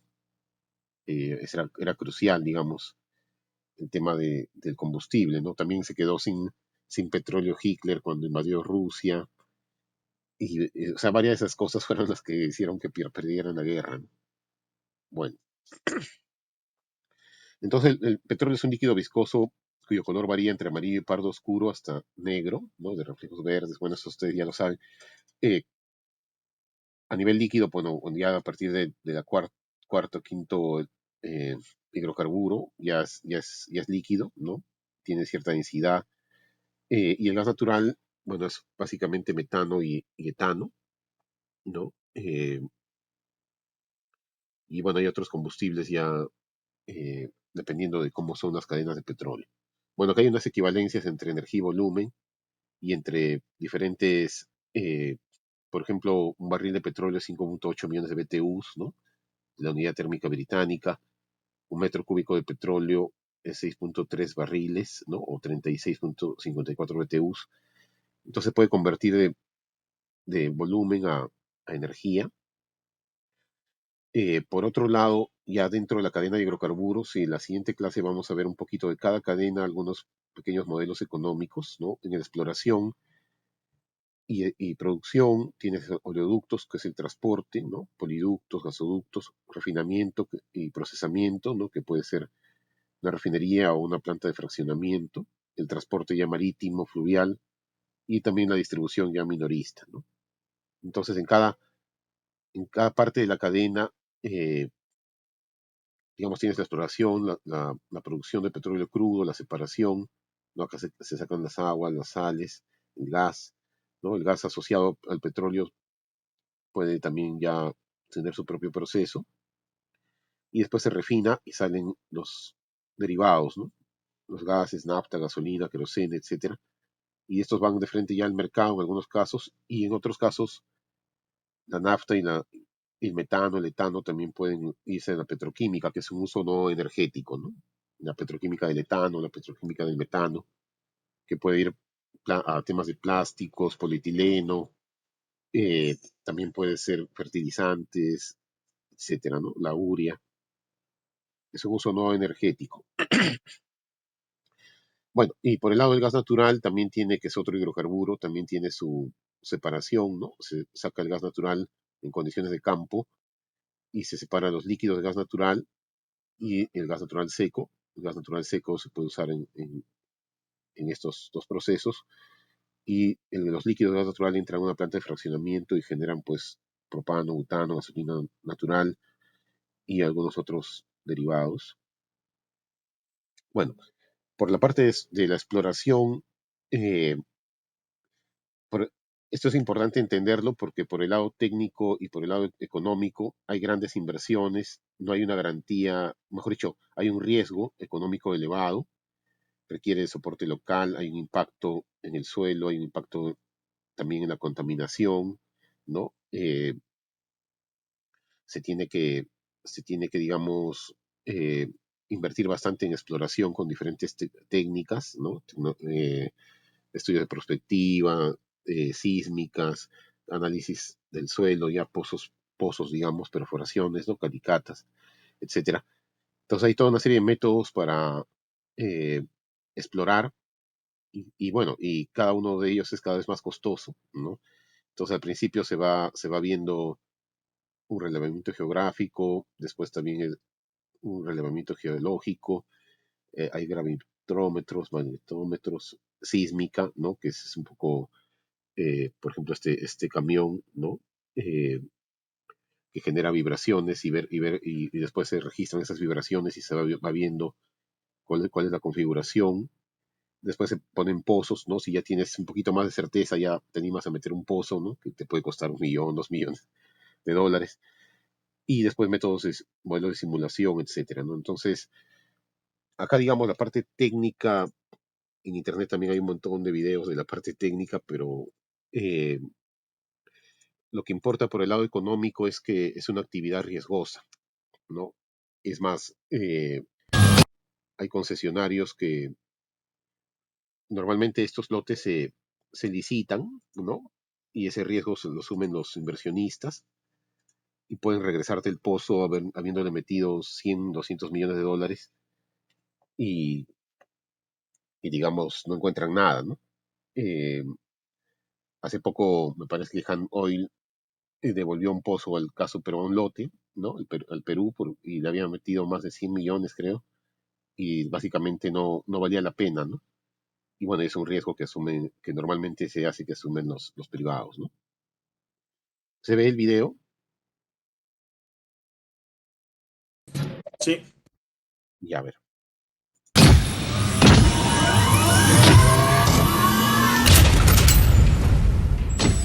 Para que exista la posibilidad de hallar hidrocarburos, es necesario que en el subsuelo se encuentre un sistema petrolero que consta de la roca generadora, la roca reservorio y la roca sello. Pero la sola presencia de estos tres elementos no determina que allí se ubique el gas y el petróleo. La exploración de campo ayuda a determinar la manifestación de hidrocarburos bajo la superficie.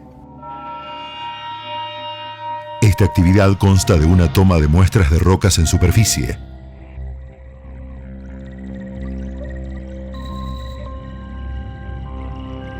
la identificación de cuencas sedimentarias a través de un aeromagnetómetro y un gravímetro,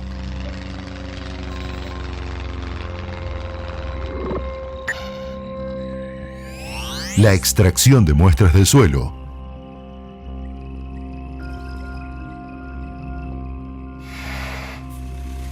y la exploración sísmica, realizada con camiones vibradores que logran generar ondas sonoras que rebotan en las diferentes capas de rocas y son reflejadas hacia la superficie.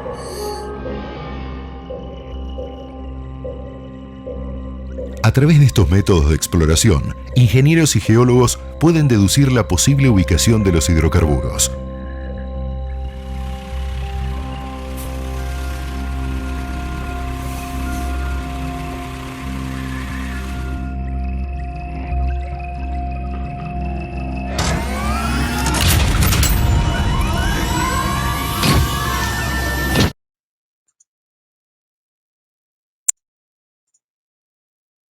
Bueno, ese era un resumen de... Si quieres vender online, asegúrate de llamar la atención. Ve a Wix e-commerce. ¿Se está viendo la presentación? Sí, profesor. Ya. Entonces, bueno, de ahí de la exploración, técnicamente, bueno, hay todas estas metodologías, no te aseguran realmente que encuentres o que valga la pena comercialmente, digamos, explotar lo que has encontrado. Puede ser que no haya la cantidad suficiente o sea muy riesgoso, pero digamos, si ya encuentras, viene el tema de la extracción, ¿no? Para eso, digamos, al principio es fácil extraer porque la presión, etcétera, solito el petróleo va a salir, ¿no? Después, o sea, hay un flujo natural, después también se hace un levantamiento artificial por gas o por bombeo mecánico, después se puede inyectar un fluido que es agua o gas para mantener o aumentar la presión y extraer volúmenes adicionales, el uso de nitrógeno como gas alterno también, un tratamiento terciario, ¿no? Que es inyección de compuestos químicos disueltos en agua, inyección de gases miscibles alternados con agua, inyección de ciertas sustancias, ¿no? Etcétera. Pero en promedio, digamos, se extrae más o menos un 40% del petróleo in situ y lo demás de alguna manera se queda porque ya no vale la pena extraerlo, o digamos, o sea, o ya es más difícil extraer, ¿no? Hay entidades como Perupetro, incluso el mismo Sinermin, me acuerdo que hay una cierta supervisión a esa extracción, pero a veces para hacer una extracción óptima, pero ahí entra con una especie de conflicto también con el propietario del pozo, ¿no? Que quizás tiene otra estrategia de extracción o otros costos, ¿no? Hay un término que se usa, el ratio de extracción óptimo o eficiente, ¿no? Que se pelean entre Perupetro y Sinermin quién lo debe supervisar, ¿no? Pero digamos, también mucho depende realmente también del precio del petróleo a nivel internacional y si vale la pena o no, ¿no? Porque todo esto también cuesta, ¿no? Si el precio del petróleo está más alto, va a invertirse más en tratar de sacar más, ¿no? Si el precio del petróleo está bajo, puede haber pozos que o los cierras, o también puedes pagar tu derecho de vigencia y tenerlo ahí sellado, pero todavía no lo devuelves hasta ver si el precio del petróleo aumenta, ¿no? Eso también sucedió en el Mar del Norte, por ejemplo, que son pozos offshore, ¿no? En el mar, que cuesta más extraer, ¿no? Extraer en el mar cuesta más porque hay más, se tiene que digamos, invertir en más cosas, ¿no? Entonces, una vez que se pasa la exploración, viene la extracción, ¿no? Entonces ahí también hay estos costos Métodos que estábamos comentando, ¿no? Hay unos videos de YPF que a veces cuando uno lo explica con palabras no es tan ilustrativo, entonces me he animado a poner estos videitos, son chiquitos, porque cuando uno explica con palabras no queda a veces tan claro, ¿no? de perforación y extracción del petróleo y de Se escucha, ¿no? Sí, profesor. Ya, gracias. gas. Según donde se encuentre alojado, hay 3 métodos para alcanzar y extraer el gas y el petróleo ubicado en el subsuelo: convencional, no convencional y offshore. Método convencional. Se monta una estructura metálica en forma de torre, cuyo principal objetivo es bajar y subir el equipo de perforación. Un tambor enrolla y desenrolla el cable de acero de donde pende la sarta de perforación. La mesa de rotación transmite la fuerza del motor a la sarta de perforación.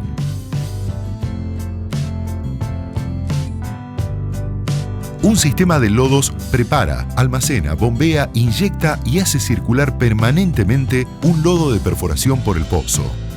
Para perforar la roca, se utiliza una broca o trépano. A medida de que el trépano avanza, se inyecta por la tubería el lodo, que da consistencia a las paredes del pozo y lubrica y enfría la broca. Además, arrastra por el espacio anular hacia la superficie todos los fragmentos de roca cortados por el trépano. El trépano va perforando y se va añadiendo barras de sondeo de 9,45 metros de longitud. Mientras avanza la perforación, se va colocando la tubería de revestimiento del pozo o casing para evitar que las paredes se derrumben y para aislar las napas de agua. Se bombea cemento por el interior del tubo. La presión hace que el cemento suba por el espacio anular y se fije entre las paredes externas del tubo y la roca. La presión natural empuja el hidrocarburo hacia la superficie. Cuando la presión del reservorio empieza a ceder y ya no fluye por la tubería hacia la superficie, se coloca una bomba de extracción. Ya en la superficie, el petróleo y el gas son separados y almacenados en contenedores especiales hasta ser transportados a una refinería o distribuidos por ductos. Método no convencional. Este método se utiliza cuando la formación geológica o roca presenta volúmenes de hidrocarburos aislados entre sí o muy poco comunicados. El proceso de perforación es igual al convencional. Desde la superficie, una torre perfora con un trépano el terreno hasta llegar a la roca. Las paredes del pozo se protegen por completo con tuberías de acero denominadas casing y capas de cemento. A la altura de los acuíferos se coloca un múltiple encamisado formado por varias capas de tubos de acero y cemento. Una vez alcanzada la formación geológica objetivo, que puede ser una roca generadora llamada shale, se realiza la estimulación. Mediante un punzón eléctrico se abren espacios a través de la tubería de acero y del cemento en el fondo del pozo. Se bombea el fluido compuesto por agua, arena y aditivos a alta presión, generando vías en la roca de micrones de espesor que funcionan como canales hidráulicos. El hidrocarburo comienza a fluir por los canales microscópicos que quedaron abiertos. La presión natural empuja el hidrocarburo hacia la superficie. Método offshore. Cuando el hidrocarburo está alojado en cuencas marinas, su exploración y producción se lleva a cabo mediante plataformas o buques de perforación, dependiendo de la profundidad del agua y de la lejanía de la costa. Las plataformas fijas o jacket son estructuras de perfiles tubulares de acero que presentan de 4 a 8 patas deformables para conseguir la estabilidad frente a las olas. Van fijas al lecho marino. Las plataformas autoelevables o jack-up pueden bajar o subir la plataforma por medio de poderosos gatos. Las patas se apoyan en el lecho marino y pueden ser elevadas hasta hacer flotar a la plataforma para su traslado. Las plataformas de tirantes o TLP son un sistema flexible en la dirección del oleaje, lo que permite la disipación de la energía del mar y reduce los riesgos estructurales manteniendo la plataforma sobre la ubicación deseada. Las plataformas semisumergibles son remolcadas hasta el sitio de perforación. Algunas son capaces de autopropulsarse y flotan sobre enormes pontones. Están ancladas al fondo mediante cadenas o cables que la mantienen en posición sobre el pozo de sondeo. Las plataformas tipo spar tienen una cubierta soportada por un cilindro vertical de gran diámetro. Su centro de flotabilidad se encuentra muy por encima de su centro de gravedad, lo que las hace muy estables. Los buques tipo drillship son unidades de gran movilidad. Utilizan un sistema de anclas en mares poco profundos y un sistema de posición dinámica en aguas más profundas. Son útiles en áreas lejanas, puesto que necesitan un apoyo limitado. Las condiciones offshore de trabajo en las profundidades son extremas por las bajas temperaturas y las altas presiones, por lo que suelen emplearse robots para su construcción, fondeo y mantenimiento. Tanto en tierra como en mar, convencional o no convencional, estos métodos de perforación y extracción de hidrocarburos ayudan al desarrollo de los recursos energéticos que tiene la Argentina.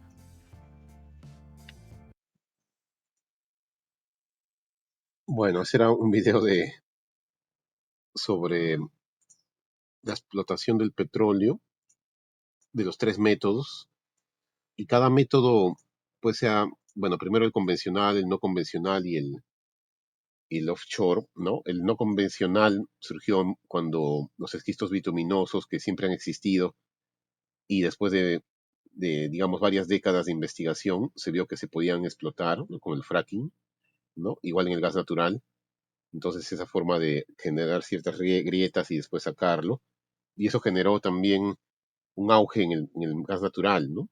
Y bajó el precio del Henry Hub, por ejemplo, el marcador del gas natural, lo bajó de lo que estaba $10, $12 cuando se puso, por ejemplo, la planta de Perú LNG, bajó hasta $3, ¿no? Entonces, eso quiere decir que ninguna tecnología, digamos, está descartada, ¿no? O sea, se puede volver competitiva de un momento a otro.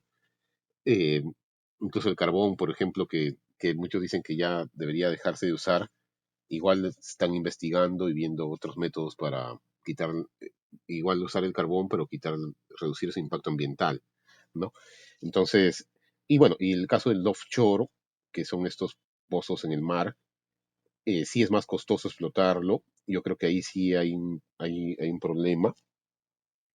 Por ejemplo, el Perú tiene exploración offshore, pero me parece que se han ido las dos grandes empresas que estaban viendo Tullow, que fue una que ganó unos lotes, y también otra empresa grande que estaba viendo temas de offshore en el Perú también se han salido, ¿no? Porque en las condiciones del mercado no ayudaban, ¿no? Pero igual, como el precio del petróleo y también algunos estudios indican que el precio del petróleo en lugar de bajar va a tiende a subir, va a tender a subir, ¿no? Entonces es como un círculo vicioso, ¿no? Eh, Hace muchos años un profesor del MIT, Adelman, ¿no? Maurice Adelman, que era uno de los grandes especialistas en los temas petroleros, también comentaba, pues, ¿no? Oye, no se tan seguro de que el petróleo va a dejar de ser utilizado, ¿no? Eh, va a depender mucho del cambio tecnológico, de la investigación y desarrollo que haga cada inversionista, ¿no? Igual las grandes petroleras como Shell, British Petroleum, ya también se están yendo a renovables, ¿no? O sea, igual están invirtiendo digamos, en investigación y desarrollo en petróleo, pero ya se dieron cuenta, pues, que también el futuro son las renovables, ¿no?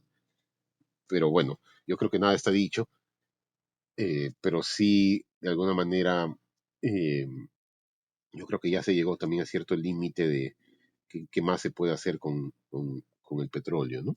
Bueno, de ahí viene el transporte, que puede ser en oleoductos, como habíamos visto, ¿no? O gasoductos, ¿no? Las fuentes normalmente de petróleo están lejos de los centros de demanda, ¿no?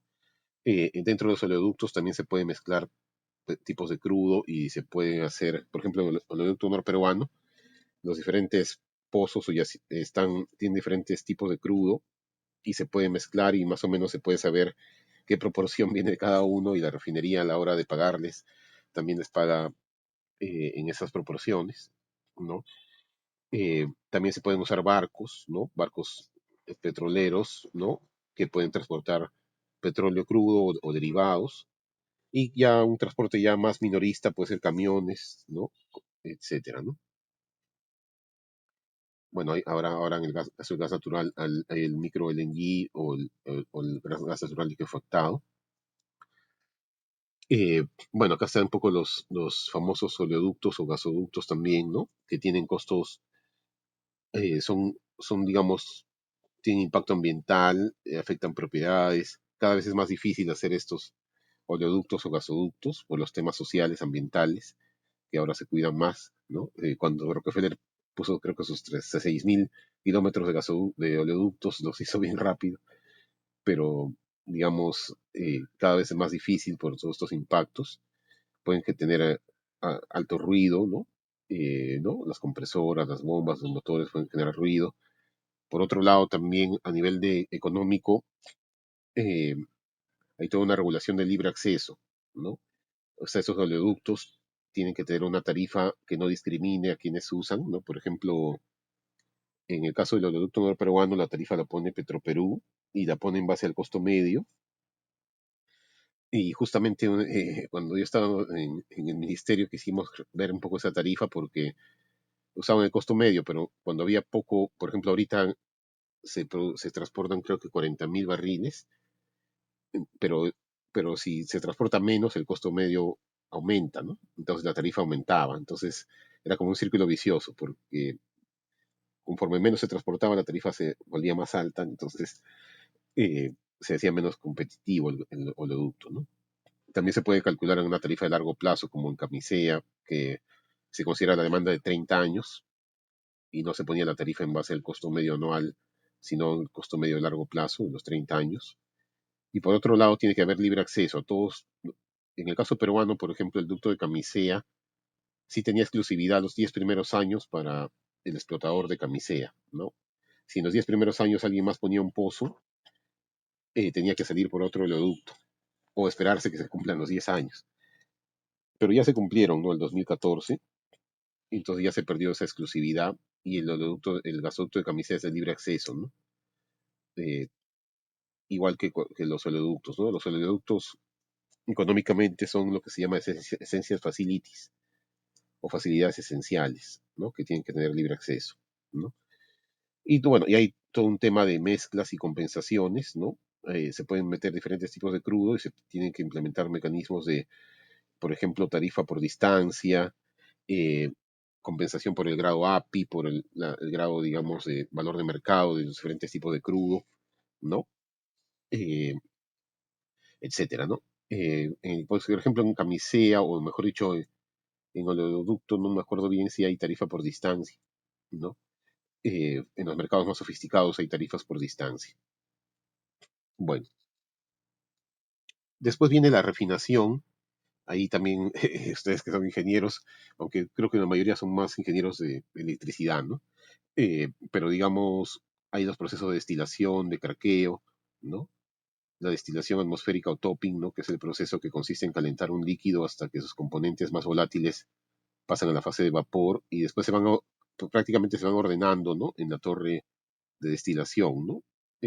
¿No? De acuerdo a quienes se vuelven gaseosos, se vuelven líquidos, mejor dicho, se vuelven, sí, mejor dicho, automáticamente incluso, algunos ya se van autoseleccionando, ¿no? Y después viene la destilación al vacío, ¿no? Y después viene el craqueo, que ya es un proceso químico que trata de descomponer o fraccionar sobre todo los hidrocarburos que tienen muchas cadenas, ¿no? Muchas moléculas en hidrocarburos más simples, ¿no? En romper los hidrocarburos, ¿no? Puede ser el craqueo térmico o el craqueo catalítico, ¿no? Entonces, las refinerías realmente son un monstruo.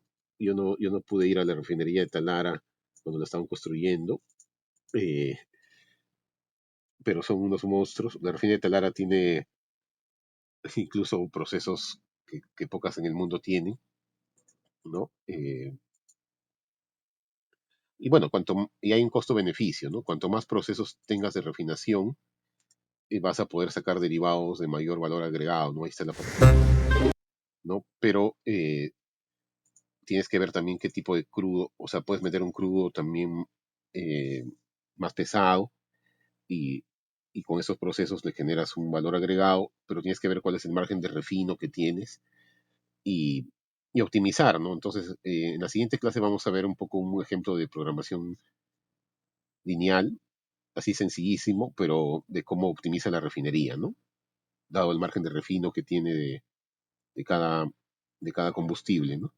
O también cómo optimiza si tienes ya un pedido, cómo lo atiendes comprando diferentes tipos de crudo, dependiendo cómo es tu refinería, ¿no? Porque la refinería se puede, digamos, modelar, ¿no? Con unos coeficientes técnicos y tú tienes que ver cómo optimizas, ¿no? Cómo optimizas. Y eso, bueno, hay libros enteros también de la optimización de la refinería. Pero bueno, eh, y les decía que la refinería de Talara pues tiene varios procesos y en teoría debería tratar de optimizar lo máximo posible y con eso tiene mejor margen de refino. Yo hice un cálculo hace un año así de curioso, me salía que necesitaba un margen de refino como de 20 o 15 dólares por barril, que es alto, ¿no? Pero sí, ahora con los precios internacionales, por lo menos por ahora en la coyuntura, sí se podría. Eh, Igual no creo que recupere toda su inversión. La refinería de Talara recuperará la mitad o 2 tercios, ¿no? De su inversión. Pero bueno, por un lado está la seguridad energética y el impacto económico. O sea, si uno le suma todo, ya más o menos alguien puede decir que ya puede valer la pena, ¿no? Yo soy más liberal y hubiera preferido que no la hagan, pero bueno, tampoco no es tan fatal, ¿no? Lo que sí tienen que tratar es de que tenga todos sus procesos lo más rápido posible, porque parece que ahorita están más que todo haciendo blending. Blending es más que todo mezclar, pero ya derivados, ya producidos, ¿no? Eso se llama blending. En cambio, refinar, tienes que tener pues todos los procesos ya activados, ¿no? Bueno, eh, ¿Se ve el video?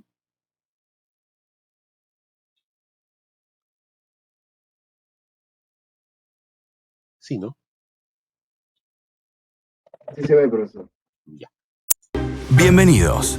Hoy vamos a conocer los diferentes procesos por los que pasa el petróleo en una refinería hasta convertirse en los combustibles, lubricantes y otros derivados que utilizamos en nuestra vida diaria. Pero en primer lugar, aprendamos cómo está constituido. El petróleo es un hidrocarburo formado principalmente por dos elementos químicos naturales, el hidrógeno y el carbono. Estos compuestos, sumados a otros en menor cantidad, se encuentran mezclados dentro del petróleo crudo que llega desde los yacimientos. Para utilizarlos, previamente es necesario separarlos.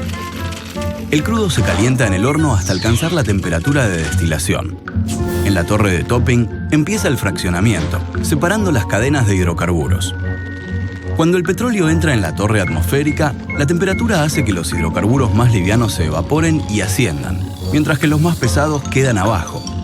Al ascender, los vapores se van enfriando y cuando entran en contacto con las bandejas pasan de nuevo al estado líquido. Así, cada uno de los componentes encuentra su temperatura de condensación y es recolectado en esas bandejas. Los más livianos son el propano y el butano. Estos gases son los utilizados en las garrafas, salen de la torre, se procesan y se almacenan para su comercialización. Las naftas livianas y pesadas, de las que hablaremos más adelante. El querosén, Jet A1, que es el combustible usado por los aviones. El gasoil liviano, que pasará por un proceso para eliminar el azufre contenido. El gasoil pesado, que también deberá pasar por otras modificaciones para mejorar su calidad antes de ser comercializado. Finalmente, en la base de la torre nos encontramos con residuos sin destilar. Pero no son basura. Aún queda mucho trabajo por hacer. Con lo que aprendimos hasta ahora, ¿cómo separaríamos estos residuos? ¿Con más calor? No. Si aumentamos tanto la temperatura, los componentes se carbonizarían. Para realizar este procedimiento está la unidad de vacío, que destila sin alterar la composición a presiones muy bajas. Acá, las sustancias se evaporan a una temperatura menor y no se degradan.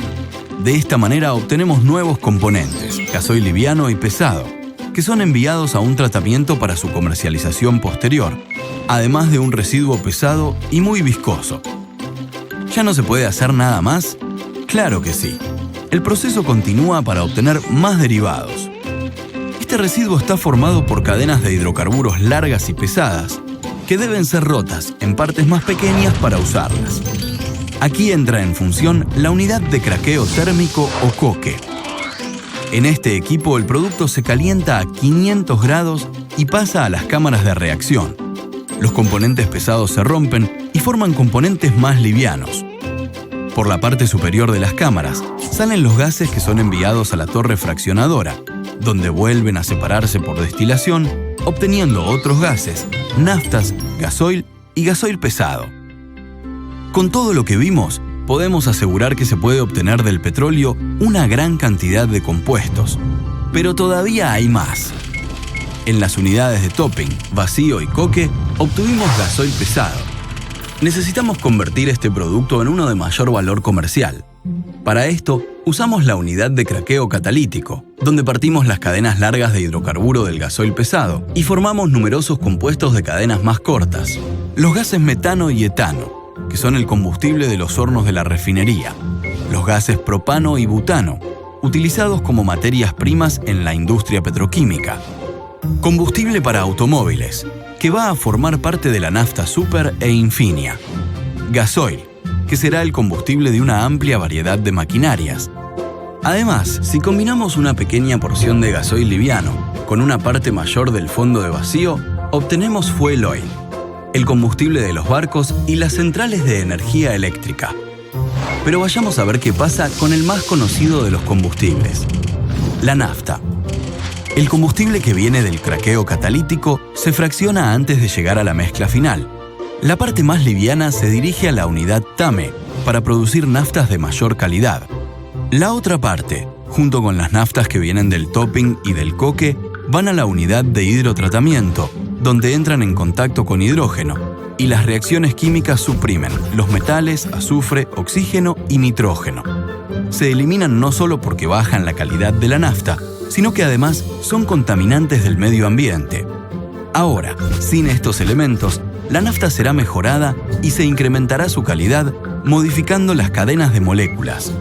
Una vez realizado este reajuste, están listas para incorporarse a la mezcla final y formular naftas de la más alta calidad, con el mayor octanaje, como Infinia. De esta manera, llegamos al final del recorrido por la refinería. Ahora... Bueno. Normalmente estos videos, ¿se ve la presentación? Sí, profesor. Gracias. Normalmente estos videos pues los hacen las empresas, bueno, y los de YPF que son interesantes. Bueno, entonces, en realidad una refinería, por el lado económico, todos estos procesos que son un montón y la refinería es gigantesca, se pueden representar como funciones de producción tipo Leontief, y vamos a verlo la próxima clase. Y bueno, y por último, y ahí ya se producen pues los derivados, como las gasolinas, ¿no? Que un poco se dividen por su grado de octanaje, ¿no? Que mide la resistencia que presenta un combustible a detonar prematuramente cuando es comprimida, ¿no? Ahora, bueno, en el Perú se va a tratar de no distinguir tanto las gasolinas por su grado de octanaje, sino ya dos tipos, digamos, premium y normal, creo que se llaman, ¿no? Y bueno, y hay diferentes derivados, ¿no? Cada uno sale a cierta temperatura, ¿no? De destilación y tiene cierta cadena o ciertos componentes de hidrocarburos, ¿no? Y por último está la distribución mayorista, ¿no? Que se hace normalmente, primero se almacena, eso también, estas facilidades de almacenamiento son bien importantes, y después está la distribución, ¿no?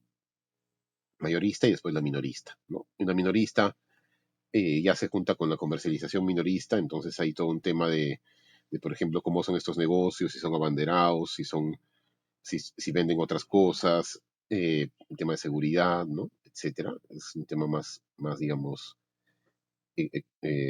técnico, ¿no? Técnico y por otro lado económico, porque hay todo un tema de cómo compiten estos grifos, ¿no?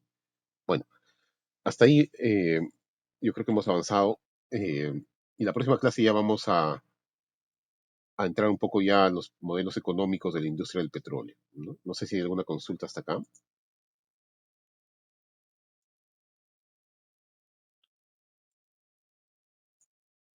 Bueno, no se olviden de enviarme, ya por ahí me llegó ya un correo con un grupo, de los siguientes 3 grupos, qué tema han agarrado, ¿no? El primer correo ya ha escogido el tema ambiental. Entonces quedan el tema social y 2 temas económicos, ¿no? Los 2 indicadores o paquetes de indicadores económicos. Bueno, nos vemos en la siguiente clase. Gracias. Gracias, buenas tardes. Buenas tardes. Gracias. Luego. Hasta luego. Hasta luego. Luego, doctor.